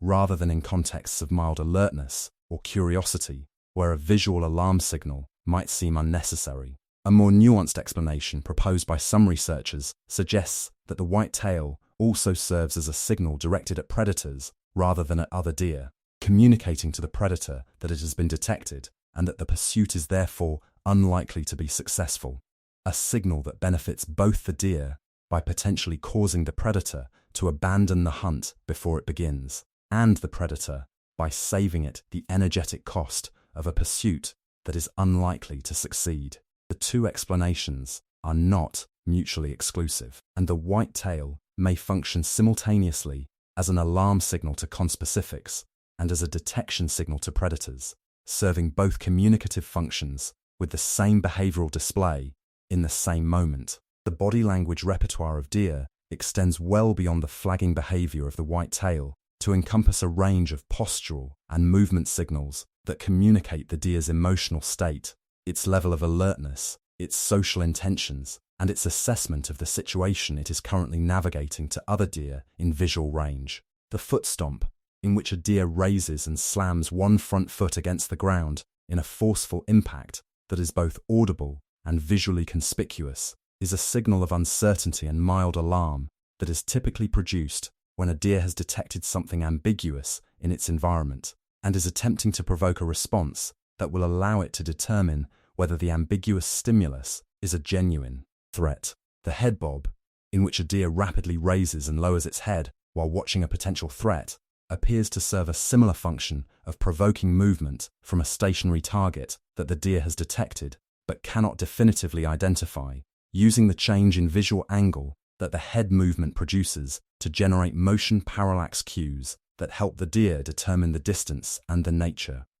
of the object it is watching. The stiff-legged walk, in which a deer moves with an exaggerated rigidity and deliberateness that differs markedly from its normal fluid movement, is a display of dominance and confidence typically produced in competitive social contexts, where a deer is asserting its status relative to a subordinate individual without escalating to direct physical contact. The communication between does and their fawns in the first weeks after birth is one of the most behaviorally sophisticated aspects of deer social life, and one that most people never observe because it occurs in the concealment cover where does hide their fawns during the period of greatest vulnerability. A fawn in its first weeks of life is hidden by its mother in dense vegetation while she feeds at a distance, and the communication system that maintains the bond between them across that separation relies on a combination of the maternal bleat and fawn contact call already described, the specific individual scent signature that allows both the doe and the fawn to identify each other from among other deer by smell alone, and the specific behavioral responses that each triggers in the other when they are reunited after a period of separation. The doe returns to her fawn several times daily to nurse, and each reunion involves a brief but specific sequence of mutual scent investigation, vocalization, and physical contact that reinforces the individual bond between mother and offspring, and that allows the doe to assess the fawn's condition and the fawn to confirm its mother's identity before nursing. The precision of the individual recognition system that governs these reunions is sufficient that a doe will consistently refuse to nurse a fawn that is not her own, even when that fawn is the same age and in the same nutritional state as her own offspring. A specificity of maternal recognition that reflects the evolutionary pressure against investing limited reproductive resources in offspring that do not carry the doe's genes. The intelligence of deer is one of the most consistently underestimated qualities of an animal that most people have filed away in a mental category somewhere between livestock and landscape feature, neither wild enough to be taken seriously as a cognitively sophisticated creature, nor domestic enough to have been studied with the kind of attention that reveals the inner life of animals we live closely with. The assumption that deer are simple, reactive, instinct-driven animals whose behavior can be fully explained by a handful of hardwired responses to a handful of environmental stimuli is so thoroughly embedded in the popular understanding of deer that it functions as a kind of cognitive filter that prevents most people from recognizing the evidence of genuine intelligence and social complexity that deer display regularly in their daily lives.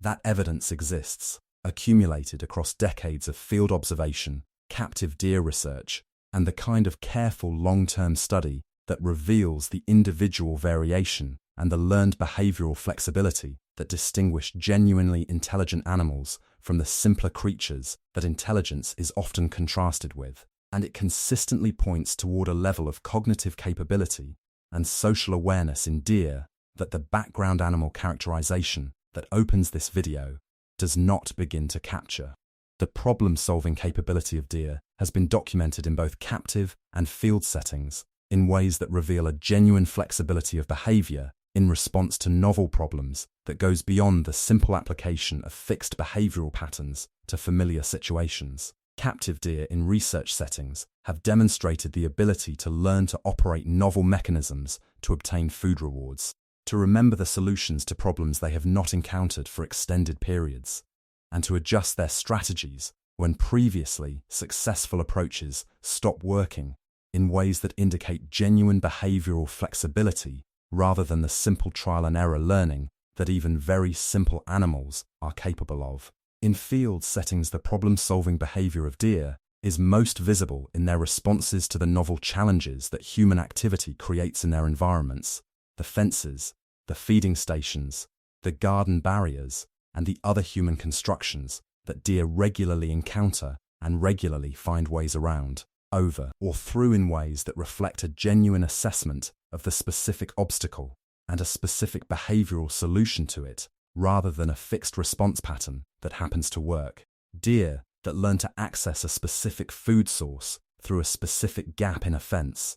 that subsequently find the gap closed and explore the entire fence line to find another point of access, that subsequently find the fence line complete and begin investigating the fence structure for weaknesses, are demonstrating a level of persistent, goal-directed problem-solving behavior that is not characteristic of cognitively simple animals, and that requires a mental representation of the goal, the obstacle, and the possible means of overcoming it that simple reactive animals do not possess. The social learning that occurs within deer populations, the transmission of information about specific resources, specific dangers, and specific behavioral solutions from experienced individuals to less experienced ones, is one of the most ecologically significant expressions of deer intelligence and one of the most important mechanisms by which deer populations adapt to the specific conditions of their particular landscape across generations. Fawns learn the specific travel routes,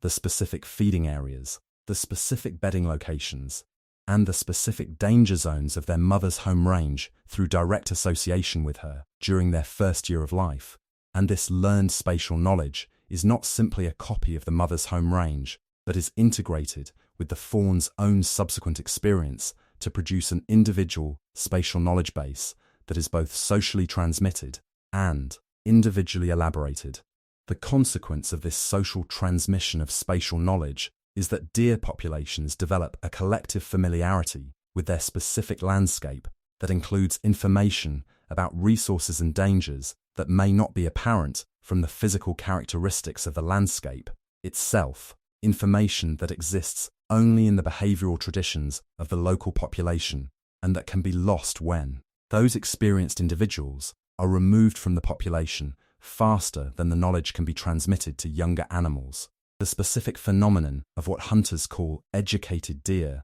animals in heavily hunted areas that display behavioral patterns clearly designed to avoid human hunting pressure in ways that go beyond simple shyness or general wariness, is one of the more compelling field demonstrations of deer learning and behavioral flexibility, and one that has been recognized and discussed in hunting culture for generations, without always being recognized for what it actually represents in terms of deer cognitive capability. Educated deer in heavily hunted areas consistently shift their activity patterns away from daylight hours and toward the periods of darkness that provide cover from visual detection. Abandoned travel routes that have been associated with human presence and hunting pressure modify their use of open areas in ways that maximize their visibility of potential threats while minimizing their own conspicuousness, and in some documented cases appear to change their behavior specifically in response to hunting season dates in ways that suggest an association between the specific seasonal pattern of hunting pressure and the behavioral adjustment needed to survive it.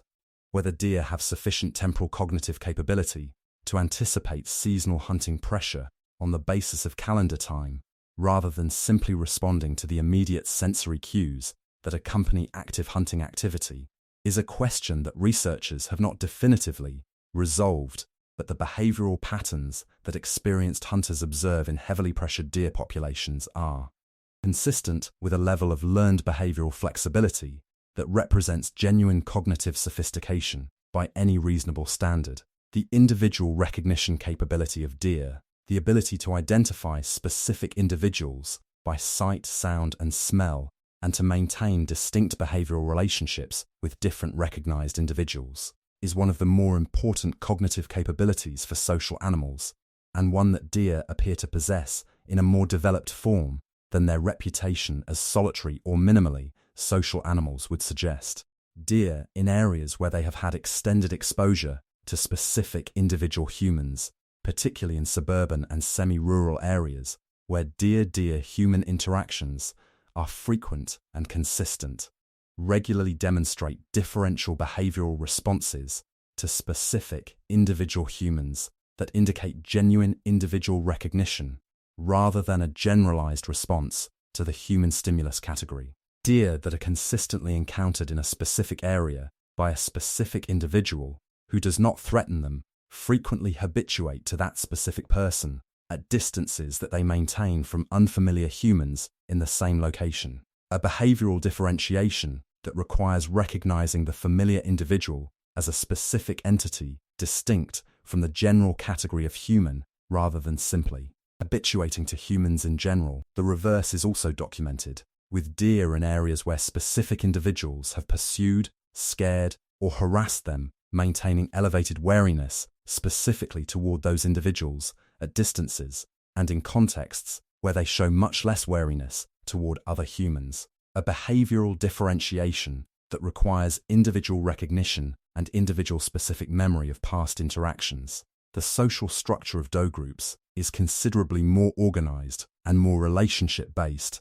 than the casual observer of a group of deer feeding in a field would recognize from the surface appearance of the group, which typically presents as a loose aggregation of individuals moving and feeding with apparent independence from each other. The reality of doe group social structure, revealed by long-term studies that track individual identities and behavioral relationships within groups across multiple years, is a matrilineal organization in which related females, mothers, daughters, sisters, and their female offspring form the stable core of the group and maintain preferential associations with each other that persist across seasons and across years in ways that reflect genuine social bonds rather than simply the overlap of individual home ranges. The dominant doe in a matrilineal group, typically the oldest and most experienced female, occupies a social position that influences the group's movement patterns, its responses to threats, and its use of specific resources in ways that reflect the value of her accumulated knowledge and experience to the group's collective welfare. And the loss of a dominant experienced doe from a group through hunting or other mortality can produce measurable disruptions to the group's behavior and spatial use patterns that persist for extended periods as the remaining animals adjust to the absence of the individual whose knowledge and experience had been guiding the group. The bachelor groups that bucks form during the spring and summer months are a genuinely interesting social phenomenon that reveals something important about deer's social capability beyond the competitive and often aggressive interactions of the rut, because bachelor group members are the same individuals who will be competing intensely against each other for reproductive access in just a few months, and who are in the meantime maintaining affiliative social relationships that include mutual grooming, coordinated movement, shared bedding sites,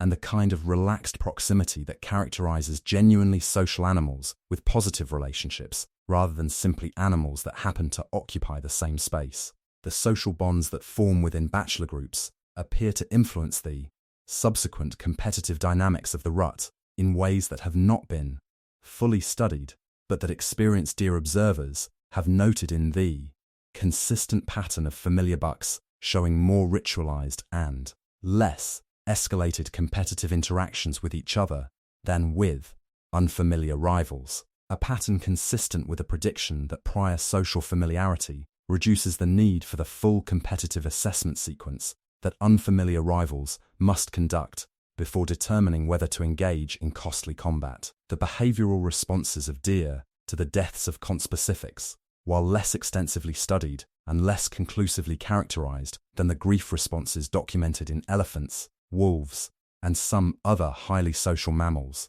include documented instances of behavior that is difficult to interpret without reference to its functional similarity to the grief and mourning behaviors observed in those other species, does have been documented remaining near the bodies of dead fawns for extended periods, returning repeatedly to the location of a dead fawn over multiple days, and showing behavioral signs of distress in the vicinity of a dead offspring that include vocalizing, investigating the body repeatedly, and resisting the approach of other animals to the carcass. Whether these behaviors reflect a subjective experience of loss comparable to what the term grief implies in the human context is a question that cannot be definitively answered with the observational evidence currently available, but the behaviors themselves are specific, consistent, and distinguishable from the general alertness and investigative behavior that deer show in response to novel or ambiguous stimuli in ways that make the grief interpretation the most parsimonious available description of what is being observed. The relationship between deer and the predators that hunt them is one of the most ecologically consequential and most behaviorally revealing relationships in the terrestrial ecosystems of North America and Eurasia, and understanding it fully requires moving beyond the simple predator-prey framing of hunter and hunted toward a more complete picture of the ways in which the presence or absence of predators shapes not just the number of deer in a landscape, but the behavior of those deer, the distribution of those deer across the landscape, and through those behavioral and distributional changes the structure and the composition of the vegetation, the hydrology, and the broader ecological community of the entire ecosystem that deer and their predators share. The concept of the landscape of fear, introduced in the wolf section of this video in its Yellowstone context, is as applicable to deer as it is to elk, and the specific ways in which deer modify their behavior in response to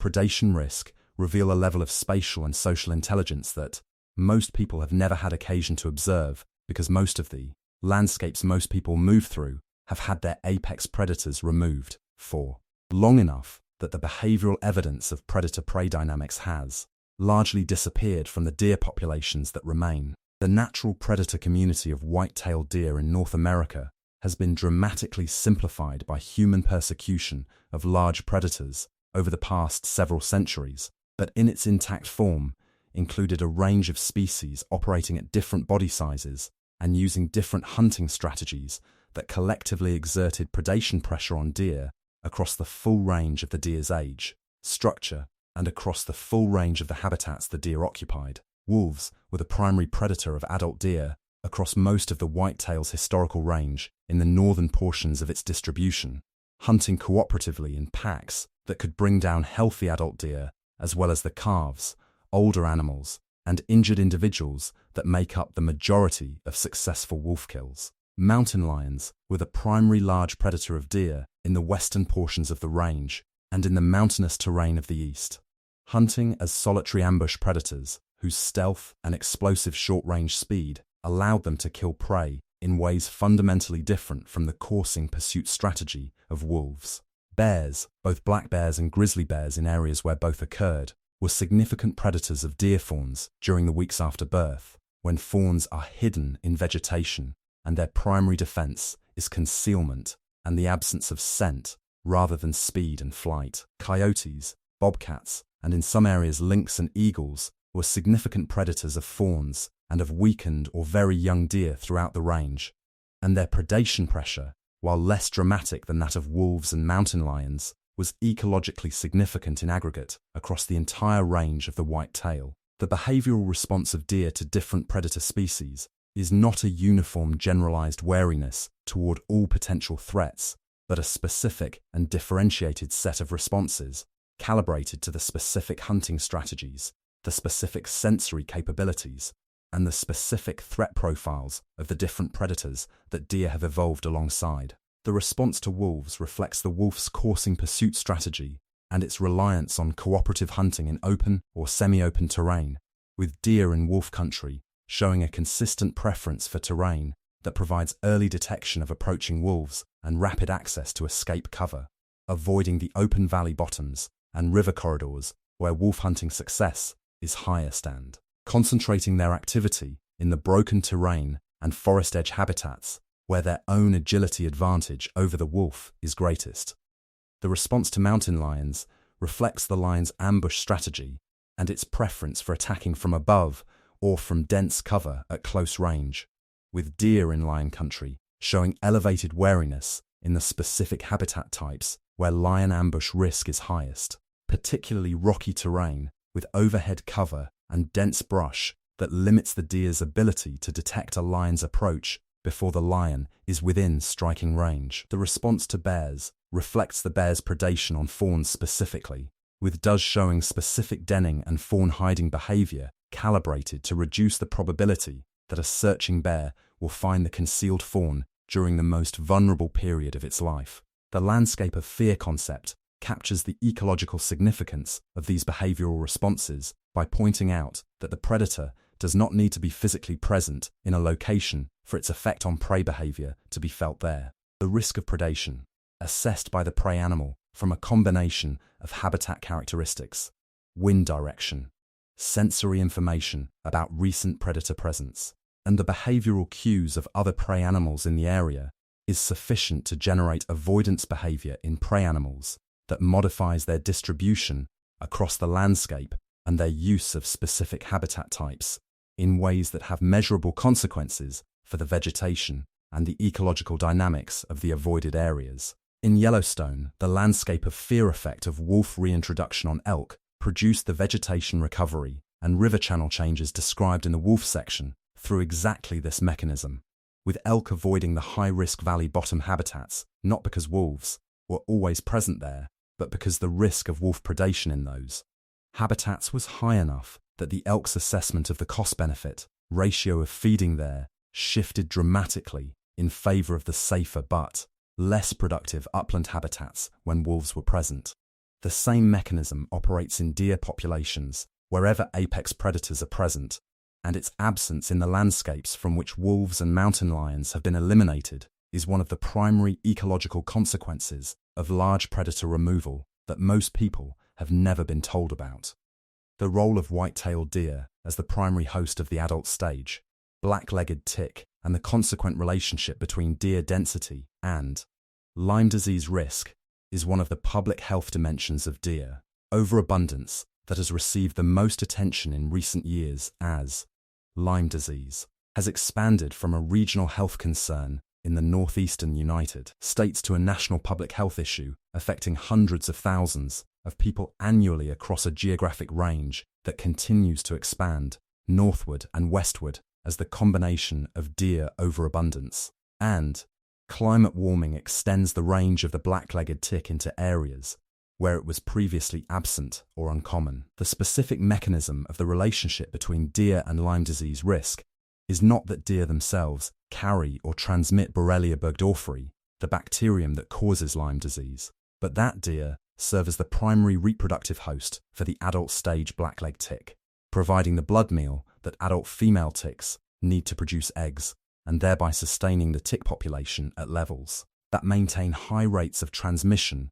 of the Lyme spirocate from infected ticks to the humans and other vertebrates that the larval and nymphal stages of the tick bite. The correlation between deer density and tick density, and between tick density and Lyme disease risk in human communities, is sufficiently strong and consistent across a wide range of geographic and ecological contexts to make deer population management one of the legitimate public health tools available for reducing Lyme disease risk in areas where deer density is the primary driver of tick population size. The management challenge of controlling deer populations in areas where hunting is politically difficult or logistically impossible represents one of the more frustrating dimensions of the deer overabundance problem for wildlife managers who are acutely aware of the ecological and public health consequences of high deer densities, but who face significant social and political resistance to the lethal management approaches that are the most effective and most cost-efficient tools available for reducing deer populations at the scale and with the speed that the ecological situation in many areas requires. The suburban deer management problem is particularly intractable because the communities with the highest deer densities and the most acute consequences of deer overabundance, the densely settled suburban municipalities of the northeastern United States, where deer have colonized the fragmented forest patches and the landscaped yards of residential neighborhoods in numbers that far exceed what Those habitats can support without significant ecological damage are also the communities with the strongest cultural resistance to deer hunting as a management tool and the most significant logistical barriers to the safe conduct of deer hunting in close proximity to human habitation. The alternative management tools that have been explored and implemented in suburban contexts, including contraceptive programs that reduce deer reproduction,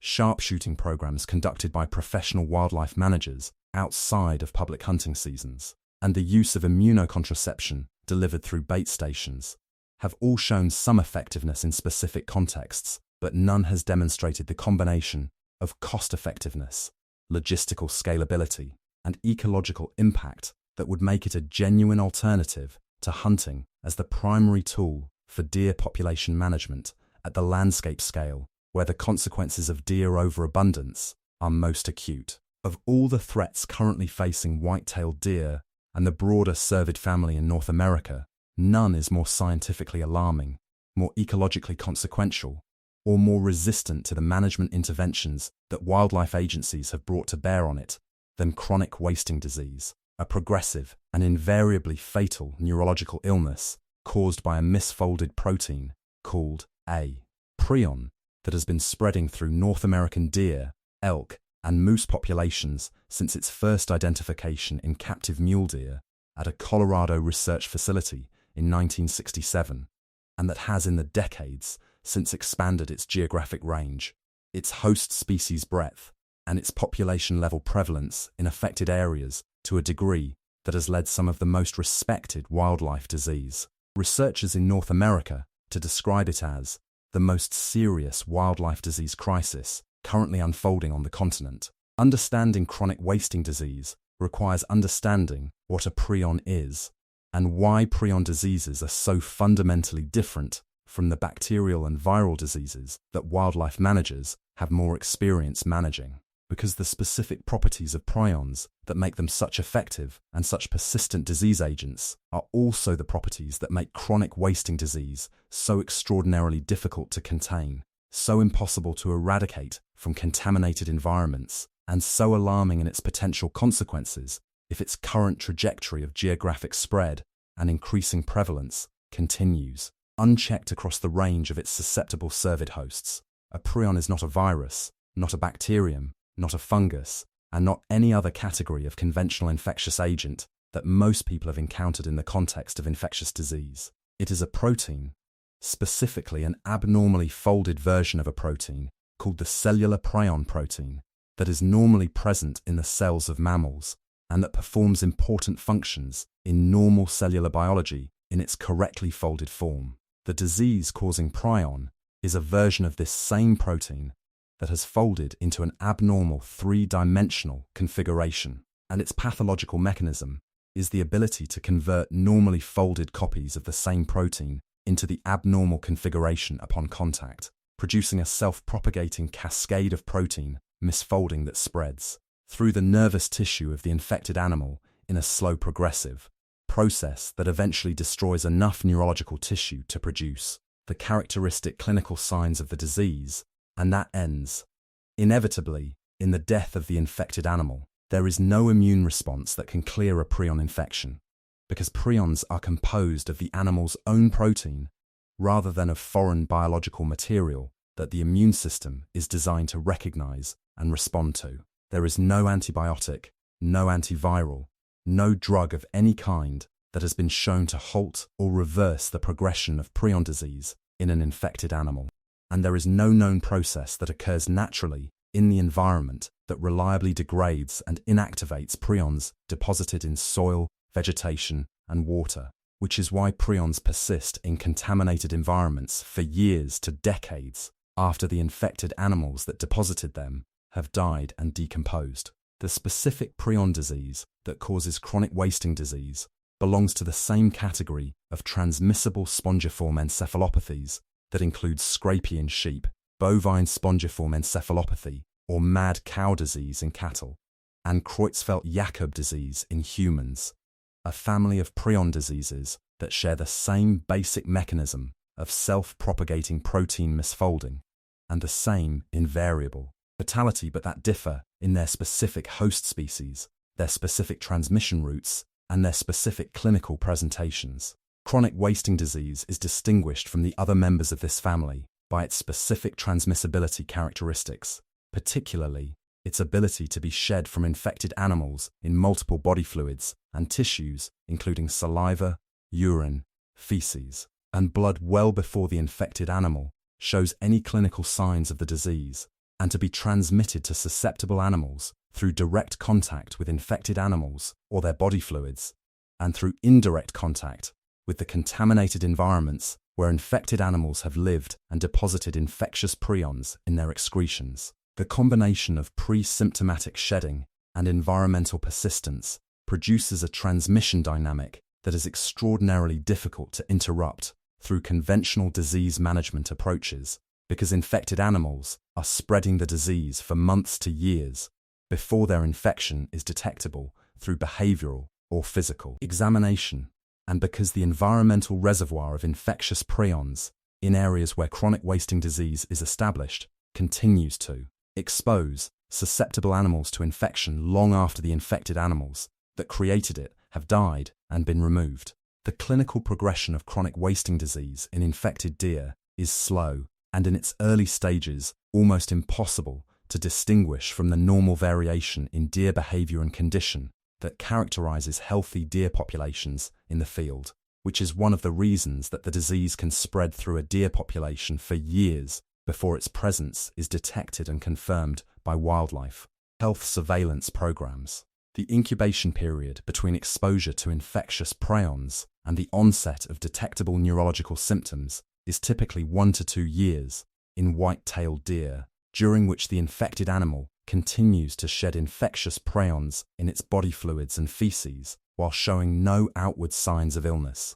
As the disease progresses through the later stages of neurological degeneration, the affected deer begins to show the constellation of behavioral and physical changes that characterize the clinical syndrome, including progressive weight loss that is severe and disproportionate to the animal's apparent food intake, behavioral changes including loss of the normal wariness of humans and predators that characterizes healthy deer, excessive salivation, and difficulty swallowing that results from the neurological damage affecting the muscles of the throat and esophagus, abnormal postures including a characteristic lowering of the head and drooping of the ears that reflects the weakness and the neurological dysfunction of the advanced disease. And in the final stages of the disease, the progressive loss of coordination, the inability to stand, and the death from aspiration pneumonia, starvation, or dehydration that terminates every case of chronic wasting disease without exception. The emaciated, stumbling, apparently unaware deer that a person encountering a late-stage chronic wasting disease case in the field might observe presents a genuinely disturbing sight that is one of the most vivid demonstrations available of the devastation that this disease produces in its final stages, and it is a sight that is becoming more common across the expanding geographic range of the disease as its prevalence in affected populations increases and the number of animals reaching the late clinical stages in any given area grows with the accumulating burden of infection in the population. The geographic spread of chronic wasting disease since its first identification in 1967 has followed a trajectory that reflects both the natural movement of deer and elk across the landscape and the specific human activities that have accelerated the disease's introduction into new areas,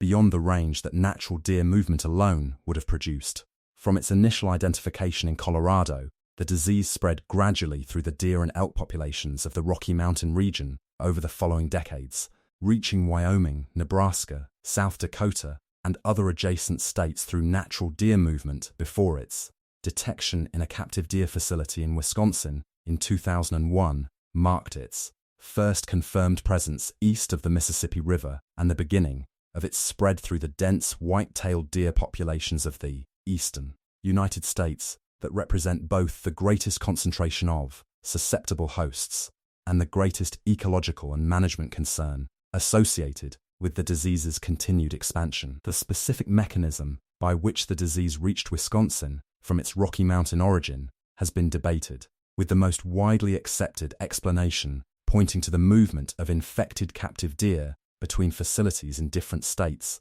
as the most probable route of introduction to the East, a finding that led to significantly increased regulation of the captive deer industry and the movement of captive cervids between facilities in the years following the Wisconsin detection. By the mid-2020s, chronic wasting disease had been confirmed in deer, elk, or moose populations in more than 30 states and several Canadian provinces, and its geographic distribution continues to expand as surveillance programs detect it in new areas and as natural deer movement carries it into areas adjacent to currently affected populations. The question of whether chronic wasting disease can infect humans is the most publicly salient and the most carefully studied aspect of the disease's public health implications, and it is a question that cannot currently be answered with the definitive reassurance that public health officials and wildlife managers would prefer to be able to provide to the millions of hunters who harvest and consume deer from areas where the disease is present.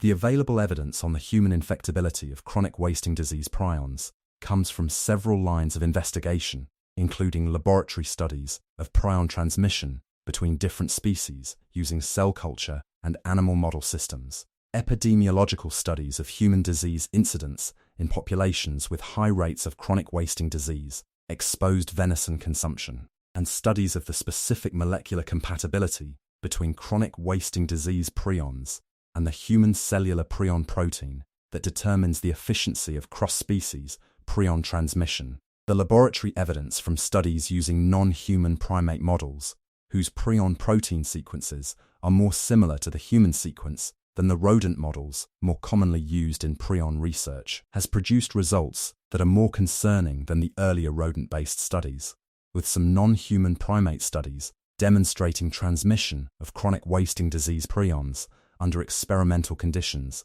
that raise the possibility of human susceptibility without definitively establishing it. The epidemiological evidence from human disease surveillance in areas with high rates of venison consumption from chronic wasting disease endemic areas has not identified a clear signal of elevated prion disease incidence attributable to chronic wasting disease exposure, but the long incubation periods of human prion diseases, which can extend to decades between exposure and the onset of clinical symptoms, mean that the absence of a detectable epidemiological signal to date provides only limited reassurance about the long-term consequences of ongoing human exposure to chronic wasting disease prions through the consumption of venison from infected animals. The management interventions that wildlife agencies have implemented in response to chronic wasting disease have been constrained by the same fundamental properties of prion diseases that make chronic wasting disease so difficult to contain,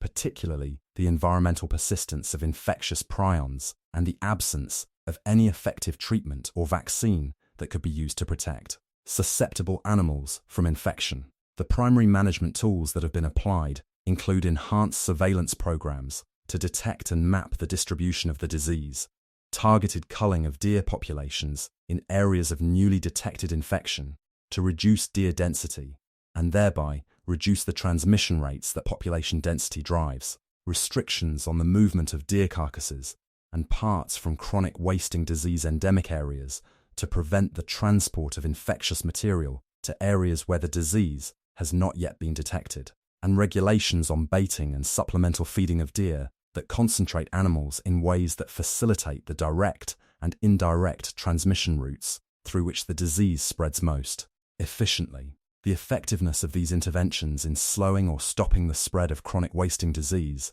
has been limited, with the disease continuing to expand its geographic range and to increase in prevalence within affected populations despite the implementation of aggressive management responses in many states, a trajectory that has led some researchers to conclude that eradication of the disease from wild deer populations where it is established is not achievable with currently available tools, and that management efforts should focus on slowing the rate of spread and minimizing the population level impacts of the disease rather than on the elimination. That the ecological and public health stakes of the situation would ideally motivate the ecological consequences of chronic wasting disease if its current trajectory of geographic spread and increasing prevalence continues, unchecked through the white-tailed deer populations of North America are difficult to characterize with precision because the disease has not yet reached the population-level prevalences in the eastern white-tail range that would allow its demographic effects to be observed at the scale and in the populations where its ecological impact would be greatest. In the Rocky Mountain elk and mule deer populations, where the disease has been present for the longest time and where its prevalence has reached the highest levels, researchers have documented measurable population-level effects, including reduced survival rates of adult animals, altered sex and age ratios in affected populations, and in some heavily affected areas declining population trends that may reflect the combined effect of chronic wasting disease mortality and the behavioral changes that accompany the disease's progression in infected individuals. Whether the white-tailed deer populations of the eastern United States, which support the majority of the continent's deer hunting activity and provide the ecological functions described in the previous section across the most densely human-inhabited part of the continent, will eventually experience similar population-level effects as chronic wasting disease prevalence increases in those populations is a question that the current trajectory of the disease makes genuinely important to answer and genuinely difficult to answer with confidence given the uncertainty about the future course of the epidemic and the specific factors that will determine how its demographic impact on affected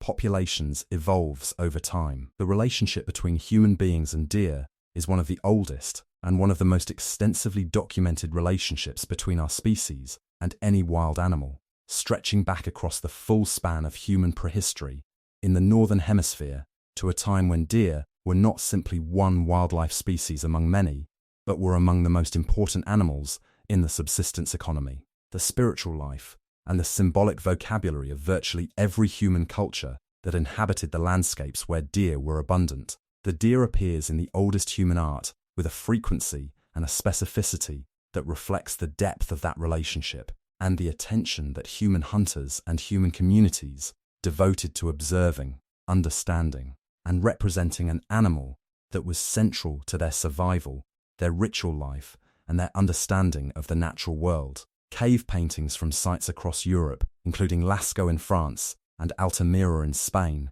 depict deer with a naturalistic accuracy and an artistic sophistication that reflects thousands of years of careful observation by people whose relationship with deer was immediate, intimate, and consequential in ways that the relationship between modern humans and deer rarely approaches. The specific postures, the specific physical characteristics, and the specific behavioral contexts in which deer are depicted in Paleolithic art are recognizable to anyone with a knowledge of deer behavior, and they connect the human beings who made those images across 40,000 years of time to the same animal that stands at the edge of a suburban lawn in the 21st century, largely unrecognized for the depth of the history it carries in its relationship with our species. The role of deer in the subsistence economies of indigenous peoples across North America before European contact was foundational in a way that the modern wildlife management framing of deer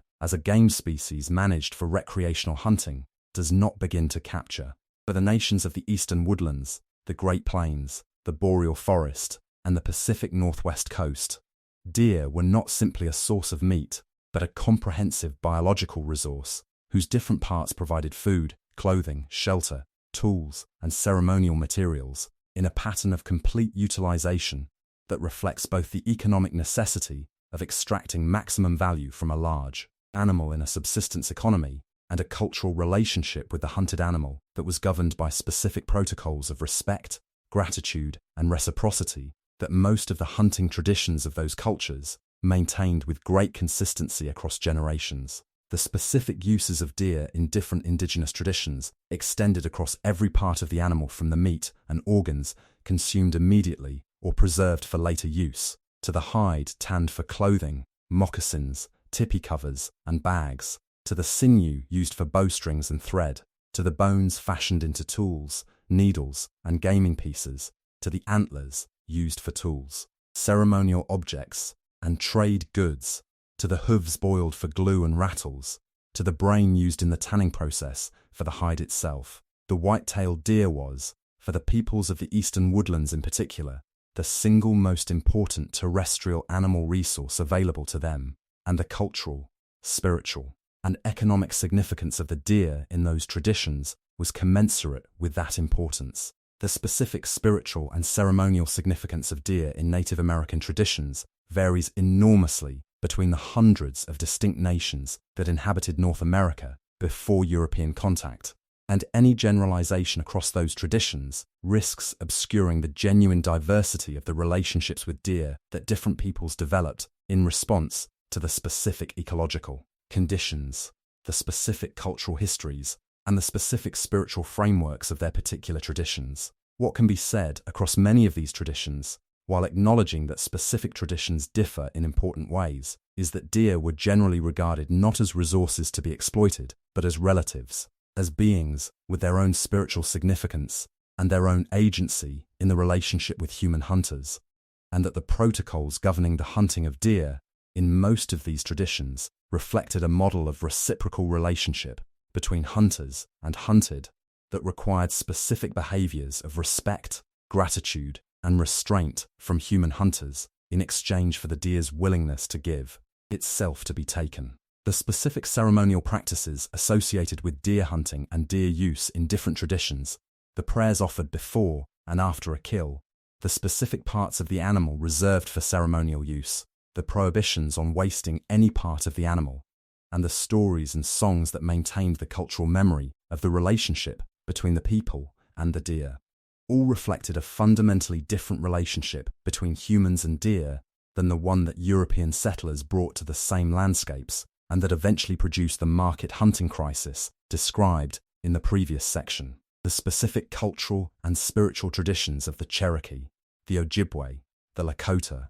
the Haudenosaunee, and dozens of other nations whose territories encompass the range of white-tailed deer, each maintained distinct and specific relationships with deer that were encoded in their stories, their ceremonies, their hunting protocols, and their understanding of the natural world in ways that reflected centuries or millennia of careful observation and deep familiarity with the animal and its behavior. The Ojibwe creation stories, in which the deer is one of the original beings placed on the earth to sustain human life, and in which the relationship between deer and humans is governed by specific protocols of respect and reciprocity that were established at the time of creation, reflect a cosmological framework in which the deer is not simply a prey animal, but a participant in the relationship between humans and the natural world, whose dignity and agency demand acknowledgement and respect from the humans who depend on it. The Cherokee Deer Clan, one of the 7 original clans of the Cherokee Nation, maintains a specific relationship with deer that is encoded in clan responsibilities, ceremonial practices, and the specific knowledge of deer behavior and deer medicine that clan members are responsible for maintaining and transmitting across generations. These traditions are not historical curiosities, but living cultural practices that continue to inform the relationship between indigenous peoples and deer in the contemporary context. And they provide a model of human-deer relationship whose emphasis on reciprocity, respect, and restraint offers a striking contrast to the management challenges created by the purely extractive relationship that characterized the market hunting era. The role of deer in the mythology and symbolic vocabulary of cultures beyond North America reflects the universality of the deep human relationship with deer across the full range of the species on every inhabited continent, and the specific symbolic roles that deer have occupied in different cultural traditions reveal the particular qualities that different peoples have found most compelling and most worthy of symbolic elaboration in an animal that has been present in human experience across the entire span of our species' existence. In the Celtic traditions of northwestern Europe, the deer occupied a liminal role as a creature of the boundary between the human world and the other world, a guide and a messenger between the realm of ordinary human experience and the realm of spiritual significance that lay beyond it. And the white stag in particular appeared in Celtic mythology and later in Arthurian legend as a creature of divine significance whose appearance was a summons to spiritual quest and whose pursuit led heroes into the transformative experiences through which they discovered their deeper purpose. The Hindu tradition recognizes the deer as a sacred animal associated with the moon and with the goddess Saraswati, and the spotted deer of the Indian subcontinent appear in Hindu iconography and in the Ramayana, where the golden deer that Sita asks Rama to capture sets in motion the sequence of events that drives the epic's central narrative. The Japanese Shinto tradition treats the deer of Nara as sacred messengers of the gods, protected and fed by the community that has coexisted with them for more than 1,000 years in a relationship of ceremonial respect that makes the deer of Nara one of the most unusual and most enduring examples of human-wildlife coexistence available anywhere in the world. The development of deer hunting as a cultural institution in European and later in American settler culture reflects a different set of values and a different relationship with deer than the indigenous traditions described above, one in which the hunting of deer was associated with social status, recreational pursuit, and the expression of a specifically masculine identity that had its roots in the aristocratic hunting traditions of medieval Europe, and that was democratized and transformed through the specific conditions of the North American frontier into the egalitarian hunting culture that remains one of the most significant cultural institutions in rural American life. The specific legal and cultural history of deer hunting in America, from the market hunting era and its consequences through the development of the regulatory framework that halted the decline and managed the recovery, to the contemporary debates about deer management in suburban areas and in the context of chronic wasting disease, is a history of the changing relationship between American culture and the natural world that uses deer as its central subject. And it is a history that reveals as much about the evolution of American values, American institutions, and American attitudes toward wildlife as it does about the ecology and the biology of the deer itself. The economics of deer hunting in contemporary America are substantial enough to make white-tailed deer one of the most economically significant wildlife species in the country, supporting an industry whose total economic impact has been estimated in the tens of billions of dollars annually, when the full range of expenditures on hunting licenses, equipment, travel, lodging, land access, and the wide range of goods and services that the deer hunting industry supports is counted. The approximately 11 million white-tailed deer hunters in the United States purchase hunting licenses, tags, and stamps that generate hundreds of millions of dollars in funding for state wildlife agencies through the Pittman-Robertson Federal Aid in Wildlife Restoration Act, which directs an excise tax on hunting equipment and ammunition to state wildlife agencies for wildlife conservation and management programs that benefit not only game species like deer, but the full range of wildlife that shares the habitats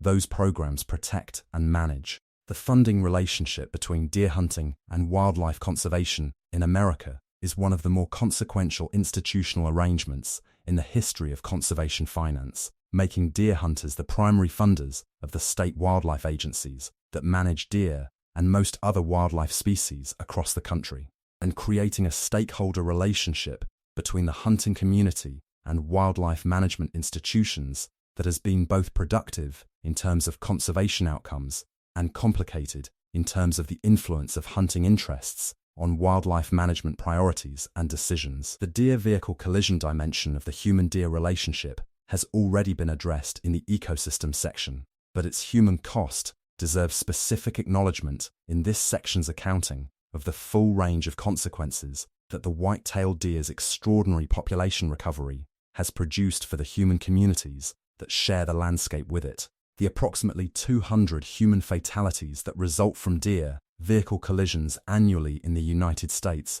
represent a genuine and largely unacknowledged public safety consequence of deer overabundance that exceeds the human mortality from the large predator species that generate far more public concern and far more political attention in the wildlife management context. The wolf, the bear, and the mountain lion combined kill fewer Americans in an average year than the deer kills through vehicle collisions in a single week, a disparity that reflects the specific interaction between the deer's abundance, its behavioral patterns, and the density of vehicle traffic across the landscapes the deer inhabits, rather than any particular dangerousness of the deer as an animal, but that nonetheless represents a public safety consequence of deer population levels that the human communities affected by it have a legitimate interest in addressing through effective population management. The growing conflict between suburban deer populations and human communities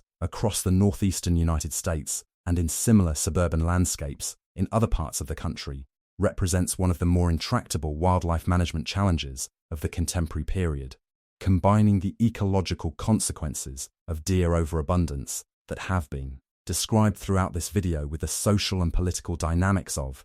suburban communities whose relationship with deer is defined by the simultaneous experience of deer as charismatic and aesthetically valued wildlife and as destructive pests whose impacts on gardens, landscaping, and native plant communities are directly experienced by the homeowners and gardeners who bear the costs of those impacts. The specific political dynamics of suburban deer management reflect the broader cultural divisions around hunting and wildlife management that characterize contemporary American society, with hunting advocates and wildlife managers who see lethal management as the most effective and most cost-efficient tool for deer population control frequently at odds with animal welfare advocates and non-hunting suburban residents who oppose lethal approaches on ethical grounds and who support the alternative non-lethal management tools whose effectiveness at the landscape scale has generally been insufficient to produce the population reductions that the ecological situation requires. The resolution of these conflicts, where they have been resolved, has typically required sustained community engagement, transparent communication about the ecological consequences of deer overabundance, and the development of management programs that incorporate multiple tools and that address the legitimate concerns of all stakeholders in the management outcome in ways that build the social license needed to implement effective management over the sustained period that deer population reduction requires. The deer that most people think they know, the gentle, simple, background animal of the suburban lawn and the roadside field, is in reality one of the most biologically sophisticated, ecologically consequential, and behaviorally complex animals in the North American landscape, and the gap between the popular understanding of deer and the actual animal that the preceding sections of this video have described is wide enough to constitute a genuine misunderstanding of one of the most common and most consequential wildlife species on the continent. The deer that emerges from a careful examination of its biology is an animal with a sensory world so different from our own that sharing a landscape with it is sharing a landscape with a creature that perceives that landscape in ways we can barely conceptualize, that communicates through chemical channels we cannot detect, that navigates by a spatial memory more detailed than the maps we use to move through the same terrain, and that manages the challenges of its daily existence with a behavioral intelligence and a social sophistication that its reputation as a simple prey animal has consistently obscured. The emotional and social complexity of deer, while less extensively studied and less widely recognized than the social complexity of the more obviously intelligent animals that command the most attention in the popular science of animal cognition, is supported by enough behavioral evidence to require acknowledgement as a genuine dimension of the deer's experience rather than a projection of human qualities onto an animal that does not possess them. The doe that returns daily to the location where her fawn died, that vocalizes at the site, that resists the approach of other animals to the body in behavior, that mirrors the grief responses documented in elephants and wolves, is not engaging in simple reflexive behavior driven by fixed action patterns. She is responding to the loss of a specific individual whose identity she knew and whose absence she registers in ways that produce behavioral changes specific enough and sustained enough to warrant description in terms that acknowledge the emotional reality they most naturally reflect. The bachelor bucks that spend the summer months in relaxed social groups, grooming each other, sleeping in proximity, moving together through the landscape they share, before transforming into competitive rivals during the rut, and then returning to tolerant social association in the aftermath of the breeding season, and navigating a social landscape of relationship and competition whose complexity requires genuine social intelligence to manage effectively, and whose expression in their behavior reveals an inner social life that the background animal characterization consistently fails to honor. The famous individual deer that have been documented in long-term research, studies, and in the careful observations of hunters and naturalists who have followed specific animals across years of their lives provide the most vivid and the most accessible windows into the reality of deer lives as they are actually lived, because individual animals with histories that observers have followed across extended periods become something more than representatives of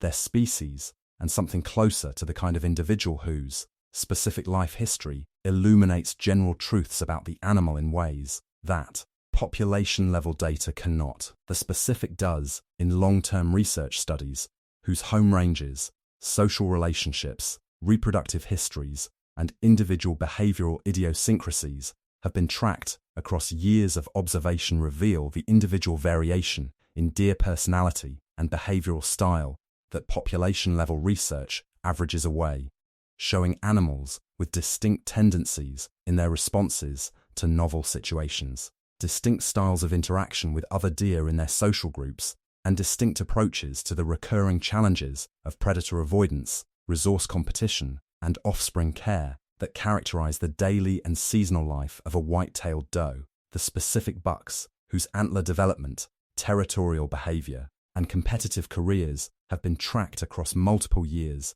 in both research and hunting contexts show similarly distinct individual behavioral profiles that distinguish one animal from another in ways that experienced observers recognize and remember across seasons of observation. The conservation status of deer species globally presents a picture of extraordinary contrast between the overabundant white-tailed deer of North America, whose ecological and management challenges occupy the majority of this video, and the critically endangered deer species, whose situations represent some of the most urgent conservation emergencies among large mammals anywhere in the world. The David's deer, a large Chinese deer species that went extinct in the wild in the late 19th century and survived only in a small captive population maintained in a British estate,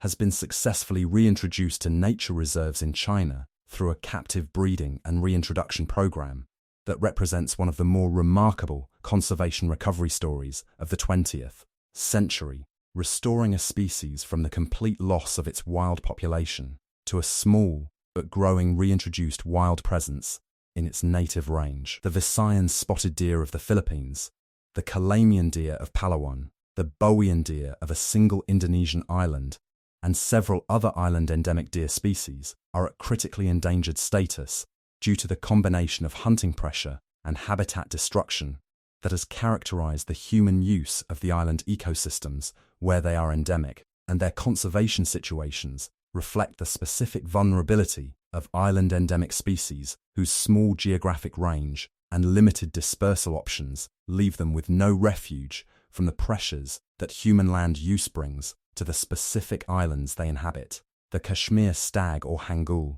the only surviving subspecies of the red deer in the Indian subcontinent, exists in a wild population estimated at fewer than 300 individuals in the Dakigam National Park of Kashmir, making it one of the most endangered deer in the world, and one whose conservation situation is complicated by the specific political and security context of the Kashmir region that has limited the conservation investment and the research attention that the species requires. The Philippine spotted deer and the Calamian deer face similarly urgent situations in a region where the combination of rapid human population growth, extensive deforestation, and subsistence hunting pressure has driven multiple endemic species to critical endangerment in a relatively short period of time. The contrast between the conservation situations of these critically endangered island endemics and the management challenge of overabundant white-tailed deer in suburban North America captures something important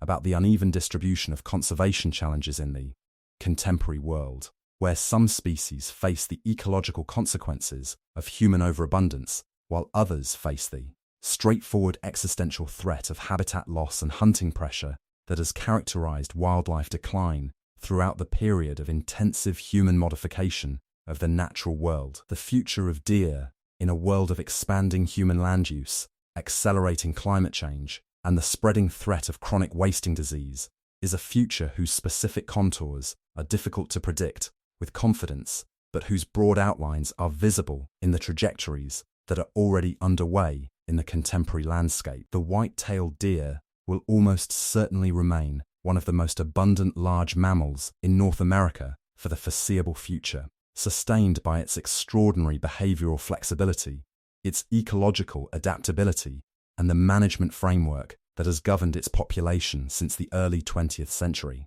The specific challenges that chronic wasting disease and climate change pose to white-tailed deer populations are real and significant, with chronic wasting disease representing a genuinely novel threat whose long-term demographic impact on affected populations remains uncertain, and climate change altering the seasonal timing of deer biology and the distribution of suitable deer habitat in ways that will require ongoing management adaptation. The endangered deer species of Asia and the Philippines face a more immediately threatening future in which the combination of continuing habitat loss and hunting pressure may drive additional species to extinction before the conservation investments needed to stabilize their situations can be mobilized at the scale and with the urgency their situations require. What deer tell us about ourselves, about our relationship with the natural world, about the consequences of our management of that relationship across the historical period that this video has surveyed, is something worth sitting with as this video comes to its end. The white-tailed deer is an animal that we nearly eliminated through unregulated exploitation, successfully recovered through the application of conservation science and management institutions, and then allowed to become overabundant through the removal of the natural controls that historically regulated its population in ways that our management systems have only partially replicated. It is an animal that indigenous peoples lived alongside for thousands of years, in a relationship of reciprocity and respect that maintained both the deer and the human communities that depended on them, and that European settler culture transformed into a resource to be exploited, and then, when exploitation had driven it to near extinction, a species to be managed and recovered. It is an animal that is currently spreading a prion disease through its populations that has no cure, no vaccine, and no reliable containment strategy, and that may eventually force a confrontation with the limits of wildlife management capability that the conservation community is not yet fully prepared to face. And it is an animal that most people who share a landscape with it have never really seen, whose biology, whose social life, whose sensory world, and whose ecological significance have been invisible behind the familiar silhouette that has become so ordinary as to seem unremarkable. The deer at the edge of the field tonight, the one that raises its head and looks directly at you across the distance between your world and its own, is perceiving you with a precision and a specificity that your own senses cannot match, reading your identity and your emotional state and your intentions from the chemical information carried in the air between you, hearing the sounds of your movement and your breathing at distances and in frequency ranges beyond your own hearing, seeing your outline against the background of the landscape in the ultraviolet wavelengths that your visual system cannot perceive. It knows you are there before you know it is there, and it has been making assessments of what you represent to its safety and its survival since before you were aware of its existence. The animal that most people dismiss as ordinary, as background, as familiar to the point of invisibility, is watching you with senses you do not have, from a social and ecological world of extraordinary complexity that most people have never been introduced to. Now, you have been, and the next time you see a deer at the edge of a field, in the beam of your headlights, moving through the trees at the back of a yard in the early morning light, you will be seeing something genuinely different from what you saw before. Not a background animal, the actual one. Thanks for watching. Please subscribe if you enjoyed. Hope to see you again.